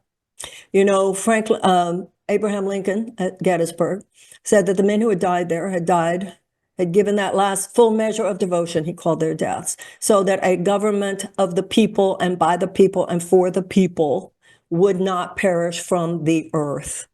And I think it's perishing now. I think that's what progressives recognize, because we are now a government of the corporations, by the corporations, and for the corporations. We've always known this about the Republican Party. That's their sort of market philosophy, that if you allow corporate short-term profits to be your governing principle, then it'll be better for everybody. Of course, we know it's not better for everybody. It's better for a tiny few. But ever since the 1970s, it was in the late 70s that the DNC started taking corporate money. All of our moral authority just kind of started to leak out of everything, because in the last 50 years, we've had that $50 trillion transfer of wealth from the bottom 90% of the American people. And this is the truth. The Republicans started it, and no Democrat has stopped it. In the 1970s, we had the average American couple could afford a house, could afford a car, could afford a yearly vacation, could afford for one parent to stay home if they wanted to, and they could afford to send their kids to college. Because before then, you had free and near free tuition college situations, California, University of Texas, University of Florida. The Republicans have a story and they're sticking to it. We don't tell our story. They have a cohesive worldview. We find it abhorrent, but they tell it all the time, and we need to have ours. And that is that we are here for one purpose. We have the values of Rooseveltian democracy, The belief of the Democratic Party is that the purpose of public policy is to help people thrive. Franklin Roosevelt would talk about the freedoms of and the freedoms from. He said, yes, the freedom of speech is important, the freedom of religion, the freedom of assembly, but also the freedoms from. We must be dedicated to freedom from want and freedom from fear. We must show on every single day, in every single way, that we are here to advocate for the working people of the United States. Now, this is the deal. When I was growing up, you knew that. You just knew it. It was in the air that the Democratic Party was for the people. And the way the Republican Party, once again, we know what they're about. The Democrats is how we come across, and this is how we come across because this is what we are. We really want to help people, we really do want to help people, but we're not willing to go so far as to cross the line past which we would be offending our own corporate donors. And the hypocrisy smells, and people resent us for it. The truth is there's a matrix of corporate power, which at this point is corporate tyranny in this country. Insurance companies, pharmaceutical companies, big food companies, big chemical companies, big agricultural companies, gun manufacturers, big oil, and defense contractors. And their short-term profit maximization, those goals have actually replaced democracy. Instead of our bottom line being the safety, the health, and the well-being of the American people, it is short-term profit maximization for these huge corporate entities. It is economic values and soulless economic values. We shouldn't come across like we're not for righteous commerce. High side of the free market, fine. But even Adam Smith, the main architect of that, said it cannot exist outside an ethical center. There's nothing ethical. Not only is there nothing ethical, it is amoral, it is even sociopathic. When you put the profits for an insurance company or a pharmaceutical company or a gun manufacturer or a big food company or big chemical, any of those, before the right of a child to be able to breathe, before people's right to have health care. We have 1.3 million people in this country who ration their insulin. We are the only advanced country in the world that does not have universal health care. We have people in this country putting up GoFundMe pages. You don't have this in any other country, in advanced country, where people are putting up GoFundMe pages to pay for life-saving operations. We have people, when you go through poorer neighborhoods in the United States today, and apparently way too many of our lawmakers, including Democrats, haven't been through these neighborhoods. Let me tell you what you see. More and more. I used to see, every once in a while, you see them a lot now, blood plasma centers. Do you know what that means? Do you know why they're popping up in poor neighborhoods? People are selling their blood plasma. When you have 70, excuse me? Just cutting in, I just want to make sure that we still have time to do questions. So, oh, sure. I'm sorry. I didn't realize I'd hit the 6 minutes. No, Anyway, no. These are the things that the Democrats should stand for. And if I may just finish, we should make it clear. There's one candidate here. It's all fight, fight, fight. As the head of the DNC, I think people are tired of fighting. We will not win by fighting. We've already lost the fight. We will win by inspiring. We will win by showing people what America could be and reverse engineering from there. 5 years from now, every American will have health care. 5 years from now, that every American will have a roof over their head. That 5 years from now, every American will be able to have a higher education, and within 5 years, serious climate change mitigation. We will change from a war economy to a peace economy. We will change from a dirty economy to a clean economy. We will inspire this country to what we can be. And every single day, we need to tell people what the Democrats are doing towards that in the House, in the Senate, and in their state legislators and how they can be involved. That's how we're going to put this party back together. And what's important about that is how it's going to put the country back together. Thanks. Thank you so much, Marianne Williamson. I want to ask you the questions we've been giving everyone else a chance to answer. First, as you've heard, lots of folks in the chat concerned about the influence that corporate interests and lobbyists have in the party. What is your plan to reduce and curb that influence? It's worse than you have any idea. So you have a small group of people. You have mainly these four consultant groups, right? The SKDK Knickerbocker and Precision Strategies and GMMB and Waterfront Strategies. And they're even, you talk about these at large. Some of them, these people actually have consulting contracts, some of them. This has got to be cleaned out. We talk about the kind of country we don't want to be an oligarchy. The DNC is an oligarchy. So, and it's an oligarchy of thought, not just of money. So we have to just completely stop all that. And anybody who has a contract with any vendor, consultant or otherwise, should not be one of the members of the DNC at large or any other. And those consultants, that whole thing had to be broken up. One of the other candidates says, we're going to put it into free competition. I say, get it out of Washington. Get it out of Washington. If you're going to hire a consultancy firm to work in North Dakota, it should be a company in North Dakota and so forth. Feed these local economies. We got to break this thing up. It's a bunch of elite. You know what? Is the truth about the DNC? This is really sad. Are you ready? It's what people think it is. Too many times the worst things you hear about the Democratic Party. Yeah, it is how we operate. And if I'm the chair of the DNC, that's going to change. That's going to change. Great, thank you. And then next question, would you support the bylaw change we've been discussing that would provide for the election of at-large members? Yeah, absolutely. Absolutely. You can't, yeah, of course. We have to. Mm-hmm. Great. And then one final question, this one from folks who are on the call. What do you think is the single most important change the DNC can make as it looks specifically to combat Trump and the Trump era?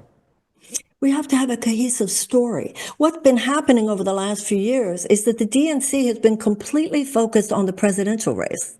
It hasn't even been, this is the main governing body of the Democratic Party. It hasn't even been dealing with local races. It hasn't been dealing with counties. It hasn't been dealing with states.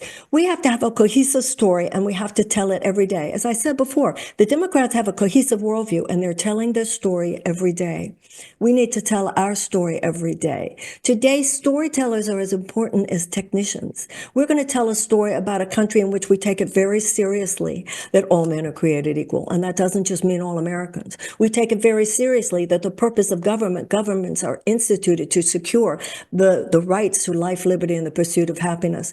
And this communication system has to be telling that story every day. I want everyday Americans to know this is what Democrats did in the House. This is what Democrats did in the Senate. This is what Democrats did in your state legislators today. By the way, this is how Trump screwed you today. You might not know that.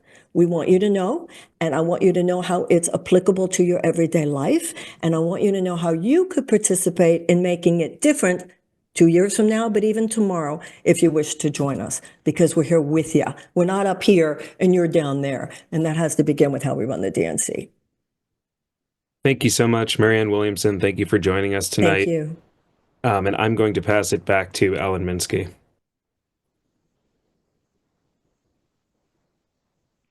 And Alan, I think you might be muted. Thank you so much, Sam, and thank you, Marianne Williamson.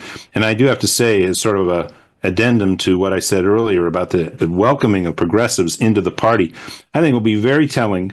Whoever is lucky enough to win, as it were, to be the head of the next chair of the party, I certainly hope that everybody participating in this forum will have access to and having their voice heard within the Democratic Party.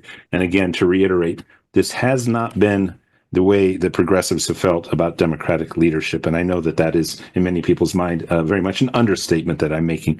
And with that, I am happy to introduce our next candidate for DNC chair, and that is Jason Paul. And Jason Paul is an attorney and political strategist now residing in Newtown, Massachusetts.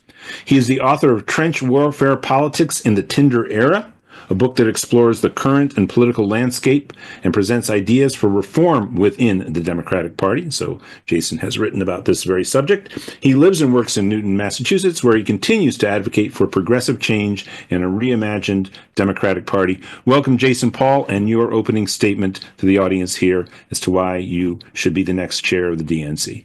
So thank you all very much for having me. I am Jason Paul. I'm a reformer with the boldest plans in this race. We're going to stop the damn texts, which I'm sure have annoyed the crap out of all of us. We're going to have a subscription model to fund the party. I have high school and college plans that really go around with what we actually need. and I want to hire 10,000 permanent local organizers, one for every county, and then one for every 50,000 of population. Beyond that, plans are at paulfordnc.com. But sort of what I bring to this race as a progressive, I ran for state rep against a sitting Democrat because she was aligned with the NRA and against gun control laws after the school shooting in Sandy Hook, and because she weakened Connecticut's crown jewel public financing system. Jim Dean's DFA endorsed me in that race, but most of the party really wanted to go along and get along, despite being incredibly clear on against guns and then having it both ways. So I've confronted the status quo even when it wasn't popular, and I will always go against the grain for what I think is right. We won't always agree, but I will always be open and honest with you all and make the playing field in our party the best it can be, so the best candidates and best ideas win. And with that, I want to take your questions, and we'll stay in the chat to answer more after that. Oh, thank you. And again, maybe people in the rest of the team here can assist me in pulling questions from the chat, because Jason was gracious in having the shortest introductory comment. But the two follow-up questions pro forma, which I'm sure you're familiar with by now, are how do you plan to reduce the influence of corporate interests and lobbyists and big money donors in the party? That's the first two. What I really want to do, and I know this is really both radical and not so radical, is I think we need publicly financed elections, even if we can't get the government money. I know the ultimate goal is to get the government money so that we have publicly financed elections that work for all of us and don't have to spend as much time raising money. But to me, there are now 15 million saved credit cards on ActBlue. There are another 5 million people who participate in this party who aren't donors yet. Maybe they can't be financially, maybe they can't be because they don't want to be. But in that 20 million people exists the money to fund everything that we want to do, like, as if it was Netflix. And I will say that sort of what they're not worried about losing one group of subscribers or a group of subscribers, because people want their product. People want to see the streaming shows they have. So they have something that people want. Our party also needs to have something that people want. And if we spend all the money on $1 billion of television ads in 7 states, no one is going to want to fund that. And I completely get that. And so then you have to go to the rich people who might think that if they give the big donations, then they will have influence with the next government. But if you're doing stuff like 10,000 organizers, like actually reaching out to college and high school kids, building up a party whereby, my ultimate goal is 1 million people getting $100 a month to talk to their neighbors. Because if we do that, then people will want to fund the party. And if we make it so that people want to fund the party, and by the party, I don't just mean the DNC, I mean the entire ecosystem. If we can get people so they want to fund the entire ecosystem because we're doing stuff that people like, then we won't be reliant on those big donors anymore. And then, we'll probably still get some, but it won't be a fear-based need. And right now it's a fear-based need. And if it's a fear-based need, you can't get rid of it. Thank you. And what about the question again about the 75 at-large members of the DNC that the chair gets to appoint? Do you support a bylaws change that would provide for the election of the at-large members, especially to allow the diversity caucuses to nominate at-large members to provide for proportional representation? Your thoughts on that question? So I put out a plan that I want to go cut the number from 75 to 50. And then I want to replace them. We currently have 16 affiliate organizations. I want to grow to 30 affiliate organizations. I want to bring people into the party sort of that, one of the major groups of those 75, a lot of them are important labor union leaders. I want to let them get 10 by right. And then sort of when you come to the sort of the caucus level, I think it's a nice idea that if we get people from each of the individual affinity caucuses, they'll successfully be able to elect people that give them representation. But a lot of times those organizations are not really currently, if you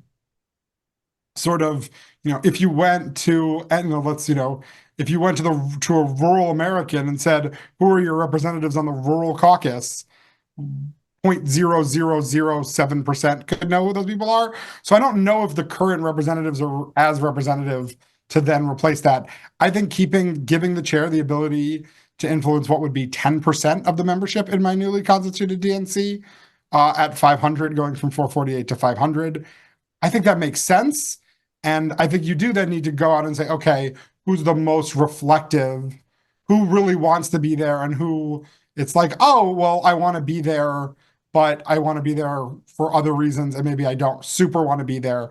But I will say there's sort of just like a broad-based attack on all of them, when a lot of them are people who have given large portions of their like heart and sweat into the party, is just like a nasty way to go about it. So I think I'm kind of a moderate on this issue. It may not be exactly what you all want, but I definitely was in a position where I thought about this clearly.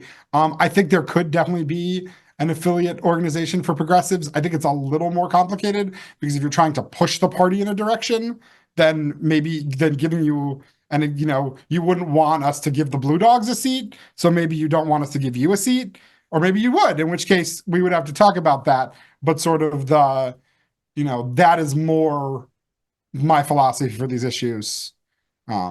I should say, and I'm sure that as I'm about to toss over to Joseph again, and we move on to the other chairs, the other races, the vice chairs, et cetera, that there are, of course, a couple other candidates, and my understanding is that they did not respond to our outreach for them to participate. People have asked in the chat about some other candidates.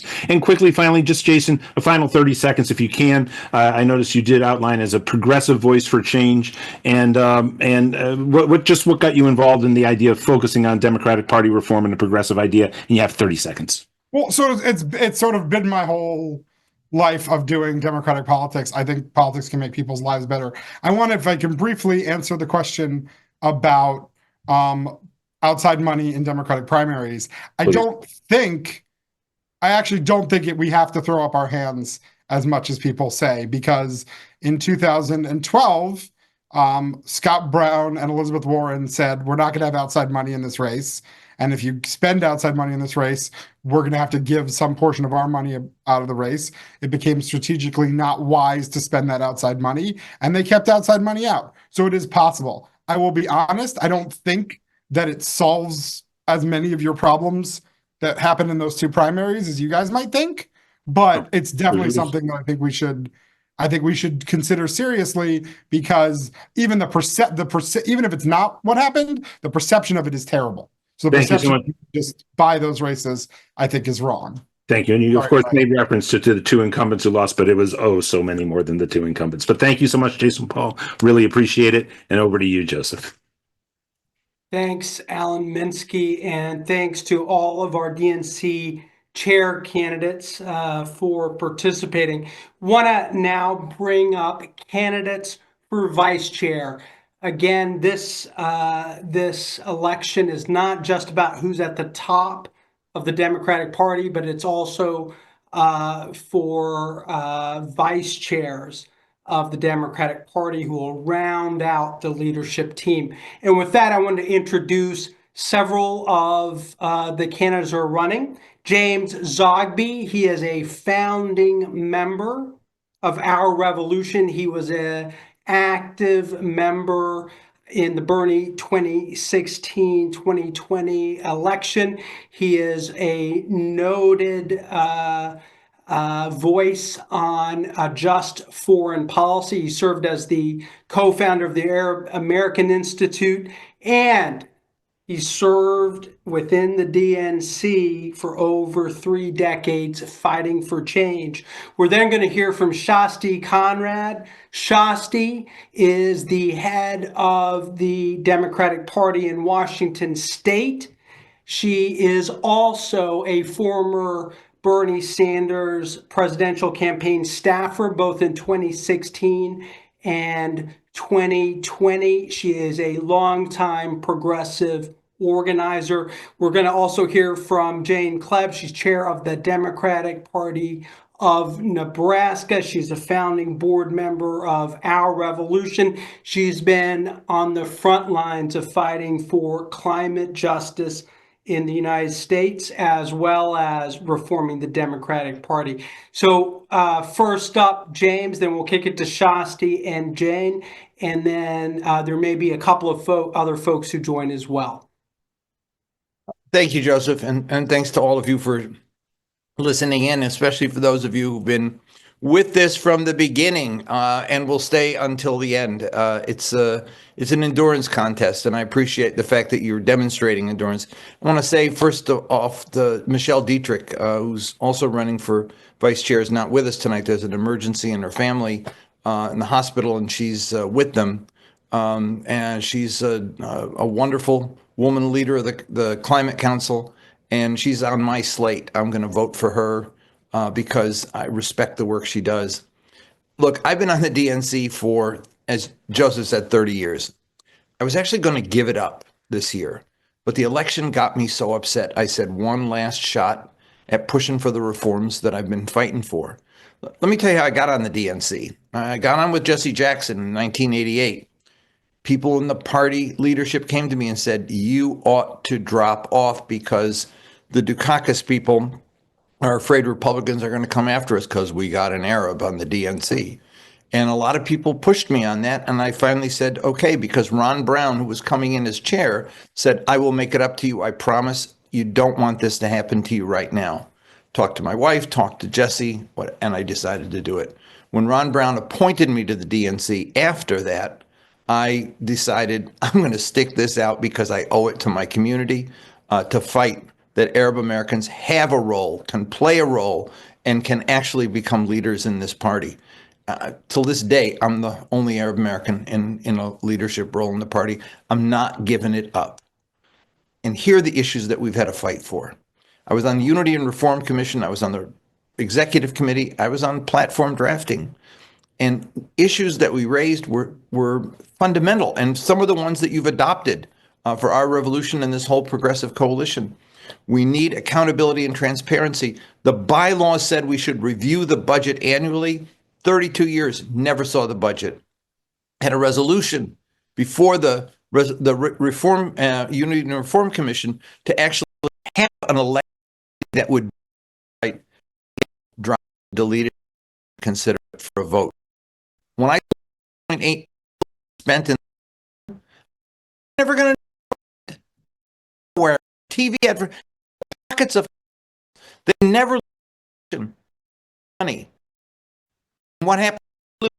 They walk away and they come for the next.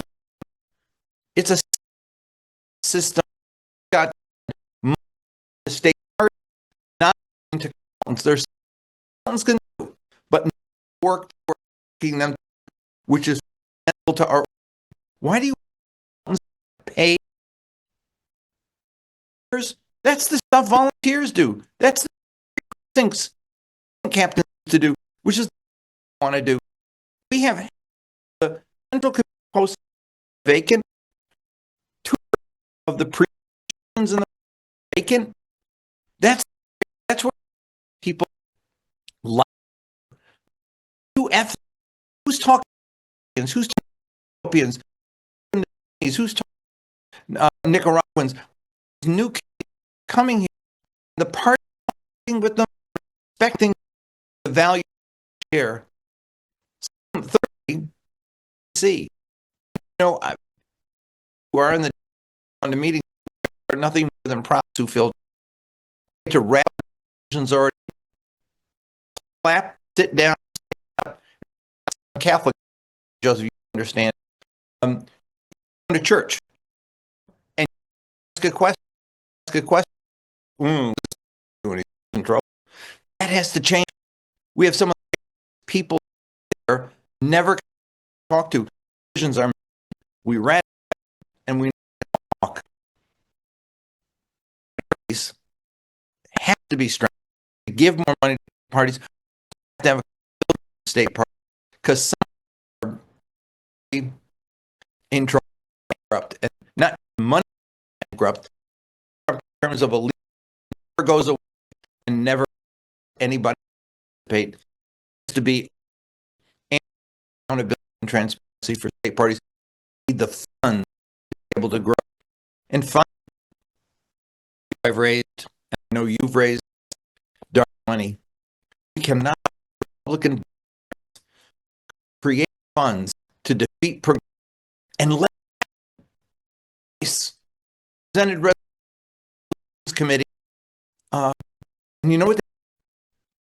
Wouldn't allow a second We couldn't get a second. And I went to people and why don't we serve 12 years? I knew folks. I said, vote for it. They were at me. It was like I was kind of Trotsky. It's like they want to be seen talking to me. I mean, the fact is that we allow system of a party. Don't have a. We have as a suspend and for it. Now, groups,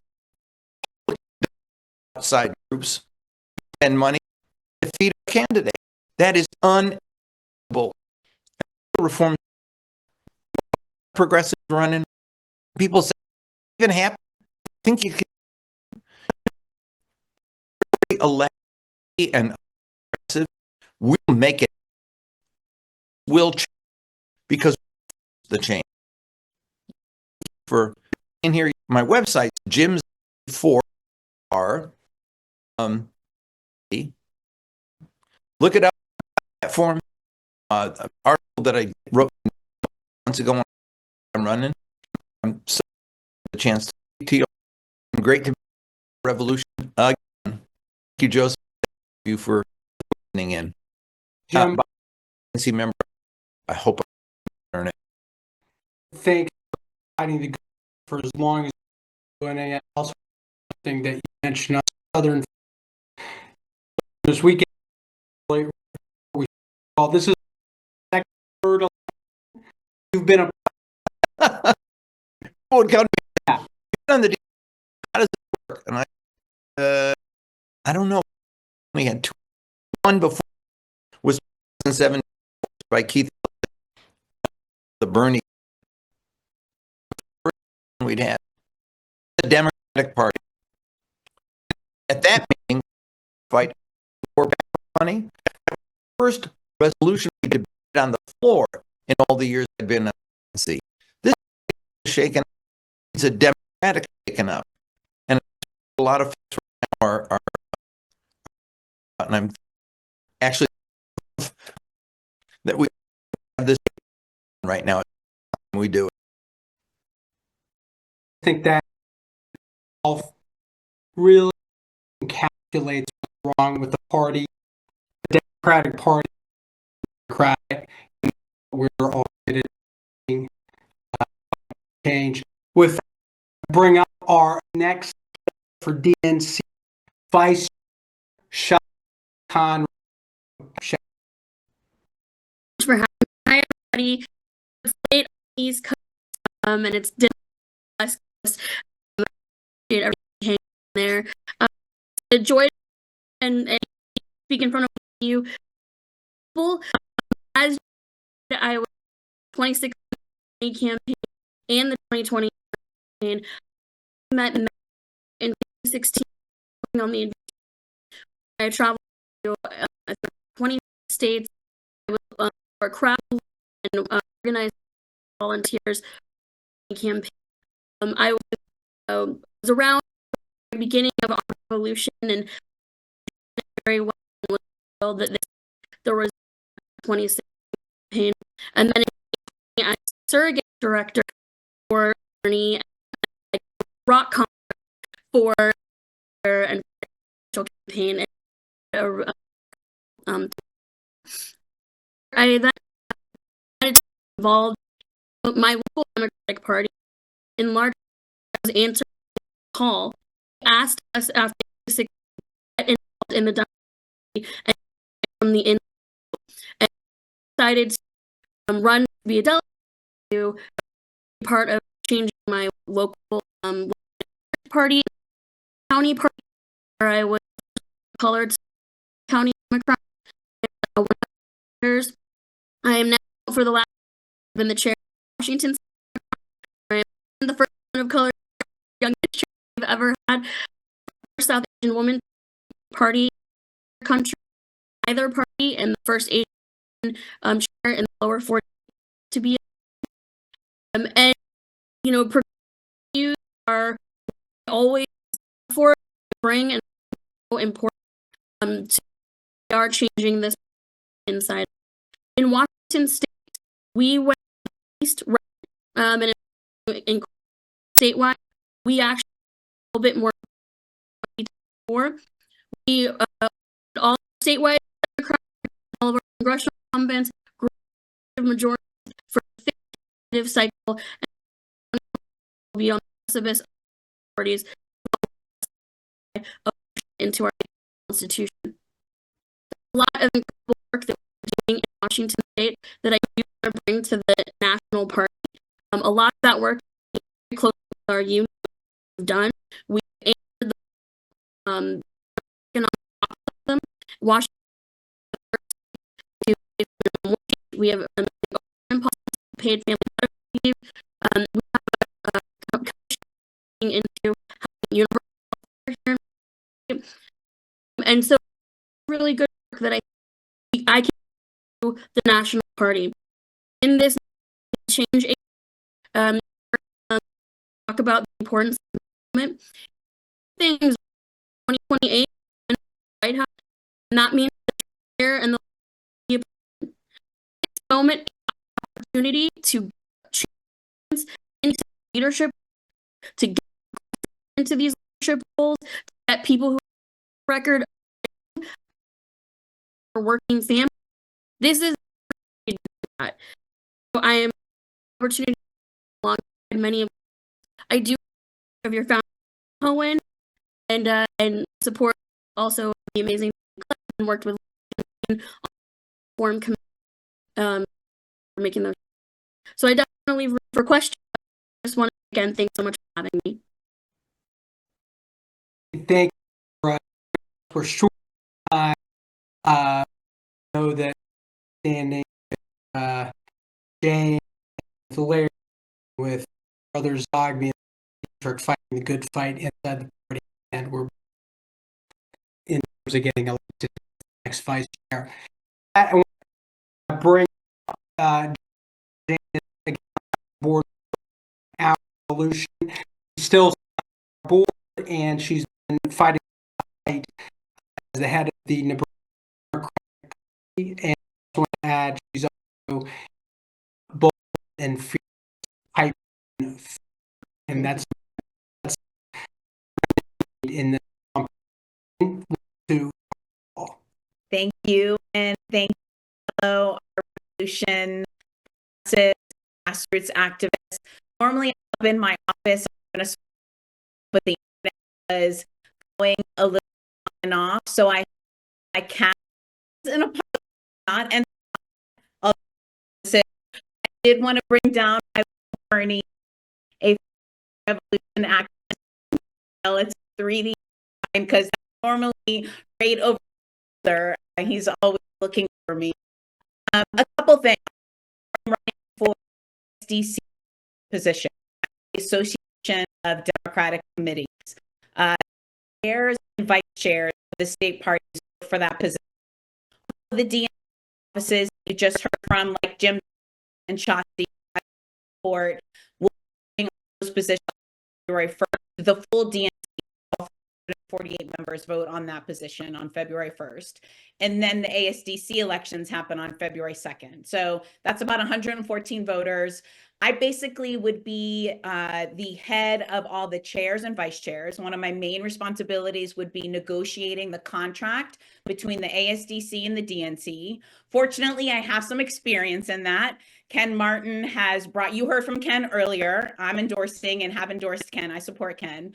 Ken brought me along as his kind of co-pilot in the two past negotiations with the DNC. And we brought state parties from $2,500 a month. That's where we were, by the way, folks. State parties were only getting $2,500 a month from the DNC in 2000. When was I elected? 2016. We brought that to $7,500 under Tom Perez. It's now at $12,500 for blue and purple states, $17,500 for red states. That was not easy to get to. And by the way, that's not even what it should be. Right now, we're 10% DNC. That's the amount of money that goes to the state. The DNC is able to raise massive amounts of it's because the state party structure that eventually with the FEC, the way that we do our funding agreement. So we know the leverage have as state parties, Ken Martin's been able to move that needle forward, and we're going to continue to move that forward. I do find it offensive when I heard Ben Wickler and I've heard other people on social media bashing the DNC and bashing the ASDC in particular. We really work hard at those ASDC meetings. I know the DNC meetings, I agree with Dr. Zogby. We really are used as props in those meetings, and there's not enough training and collaboration at the DNC meetings. But at the ASDC meetings, I don't know where Ben's been, but we have trainings, we have best practices, we meet as red states, blue states, purple states, we meet as regions. We have a really shared destiny that we have to build at the grassroots level. I share my block captain program, our voter guides. So I think in this moment, we have an opportunity to reset. I think the worst thing that we can do is start attacking and tearing down each other. We have progressives, we have moderates, we even have conservatives in our party. You know, I think it was, I don't even know who it was. Maybe it was Larry that told me, or maybe it was Jim Hightower, that in our party, we have two wings and you need both wings to fly. And that's where I am at this moment. I'm a proud progressive, and I want to remain and make sure that progressives aren't pushed to the side as we often are. We're often told that we have to shut up in order to make the party stronger. We have to claim our space, and we can do that with people like Zogby, Shasti, and Ken. Oh, there's Hades. But we also have to make sure that we're going to continue to fight for state parties and make sure that we're getting funding to the grassroots. That is the only way that we're going to rebuild our party. So thank you, Our Revolution, for never giving up. And I see Sandra on the screen, never giving up on local county parties and state parties, because that's where the change happens. Jane, thanks for joining us at this late hour. We're with you in the fight. And I just want to highlight one thing again for our audience, $2,500 for state parties. That is a joke. That is obscene, given the amount of money that passes through the hands of the DNC treasurers and you name it. And that's exactly what we have to stop. The money's got to be invested in people closest to the ground. That is the obvious way for us to win and take back power. So with that said, again, we've had a long evening, lots of speakers. I want to bring up Alan Minsky with Progressive Democrats of America, give us a few brief closing remarks. Alan.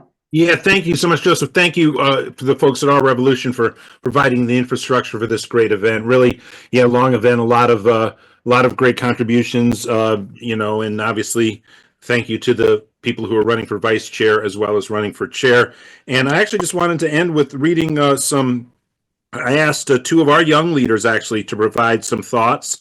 And so one person who both Our Revolution and PDA works with is William Walter, who is the chair, I believe, of Our Wisconsin Revolution. And he does work with the Young Progressive Democrats of America. And he sent me this statement. It's a short statement. This election represents, the election for chair, represents an inflection point for the Democratic Party. We will reaffirm our commitment to the working class, the engines of economic productivity, to uplift all Americans, or will we continue to deferring to the donor class and the corporations? For progressives, young Americans in particular, the path we choose will dictate our future. We want to be Democrats, and that's with the big D, but Democrats must want us. We want to vote blue, but blue must reciprocate. Inspiration drives engagement, authenticity spurs energy, but support cannot be expected, it must be earned. Cannot be manufactured, it must be cultivated. The soil is fertile, people power, progressive policies shine, a light on what we must advance. That is the new chair's job, is to water this movement so it may grow. This moment reflects the severity of our circumstances, and the elected chair must recognize the bold steps necessary. And then finally, I would also like to share a statement that was submitted for me to read by Hartzell Gray. And Hartzell Gray is the chair of Young Progressive Democrats of America. It's about equal length. Hello, my name is Hartzell Gray, and I chair the steering committee for Young Progressive Democrats of America. With this election for DNC chair, we have a chance to not just remake, but to completely transform the Democratic Party for the 21st century. An inclusive Democratic Party that takes the voices of all its people into consideration, including those of young people who are, by the way, members of the working class and our progressive movement. The people are ready for a New Deal-like material agenda. Simply put, the Democratic Party has a disingenuous problem. At best, They do not practice on the things we preach. A good portion of young people don't believe the Democratic Party means what they say at all. Young folks understand folks understand that money has no place in politics. Young people see that the system is rigged for moneyed interests and vulture capitalists. We all agree that the Supreme Court Citizens United ruling is an assault on our democracy. This cycle saw some of our fiercest progressive champions ousted by dark money interests like APEC, often with MAGA money. Can you commit, the next chair of the Democratic Party, to calling for advocating to ban PAC money from Democratic primaries? And that is from Hartzell Gray.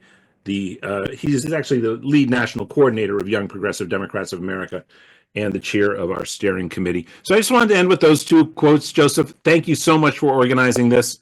And I really believe that Progressive Democrats of America, we were involved in a poll that was done on our 21st Century Economic Bill of Rights. When you look at the support the Democratic Party voters have for the progressive measures that make up the principles of our revolution, Roots Action, the State Democratic Party Progressive Network, and PDA, over and over again among registered Democrats, every one of the measures in the 21st Century Economic Bill of Rights had over 80, often 90% support. That's like Medicare for all. What political party in the world doesn't have a platform that reflects that? That's what we need. We need a chair to drive it there. All of the transform the party points that our revolution puts forward, we must all embrace, folks. Thank you so much, Joseph. Thank you, ROR. Thank you, Roots Action. Thank you, State Democratic Party Progressive Networks. Thank you for everybody who joined us running for chair and for the vice chair positions. And let's push the voters who are voting here to do the right thing, folks. Let's make our case as strong as we can. As I mentioned, I'll have 4 articles out in the press. We're going to be sending them to as many of the DNC voters as we can reach. We got to get these 447 voters to vote the right way, the progressive way, transform the party, and then let's make the America that is as good as it's promised. Thank you, Joseph. Thanks, Alan. And for all of you who have remained to the end, thank you for being a part of this forum. I want to quickly just run down a couple of activities and ways to get engaged. Look, we, in 1 week, as I said at the top of the call, Donald Trump and the oligarchs are going to assume power. We've got to be ready to fight back, not just with a revitalized Democratic Party, but also fighting in Washington, D.C. and around the country. So the first thing I want to encourage all of you to do is to support our reform agenda, the 4 points that we talked about. Link is in the chat. Second thing is, if you are in Detroit, Michigan, this Thursday, join One Fair Wage in our revolution. We're going to be outside the next candidate forum, speaking about issues that impact working class Americans and making sure that every single candidate addresses these issues. So if you are in Detroit, sign up and join One Fair Wage in our revolution at the DNC Candidates Forum. After that, on January 30th, 2 weeks from Thursday, our revolution and our allies are also going to be at the Candidate Forum in Washington, D.C. So if you live in Washington, D.C., in Maryland, Virginia, sign up to join us. We need to make sure that every single candidate hears what we're standing for and what we're fighting for. On January 27th, we're going to be hosting a progressive candidate briefing and training. If you are an elected official or are thinking about running in 2025, and I want to remind everyone, everything that happens in the United States is not just happening at the federal level. There are going to be elections all across the United States for school board members, city councilors, county commissioners, state legislators. And the way we're going to take back this country is by electing strong progressives from the bottom up. That's how Bernie started, and that's how we're going to take back this country. So on January 27th, if you are an announced candidate, elected official who's going to run again or otherwise engaged, join us for this special meeting. Again, candidates only. And then finally, on February 10th, we will be having our next Organize to Win call. We're going to be talking about Trump's agenda, which he will, we're expecting about 100 executive orders in 1 week, and it's going to be crazy. We're working with our client allies and other progressive allies around the about that on February 10th. In the chat, sign up to join us. And last but not least, be a part of our rapid response team. We have to be ready in Washington and around the country for what's about to be coming at us. If you are willing to get out in your community and engage your neighbors to fight back, join our rapid response team. Link is in the chat. And with that, this is the end of our call. And I want to make sure we end our first call of this year with what we're going to do, which is our chant. When we organize, we win. Please unmute your phones, unmute your microphones, and say it with me. When we organize, We win. say it again. When we organize, We win. We win. when we organize. We win. We win. Good night, brothers and sisters.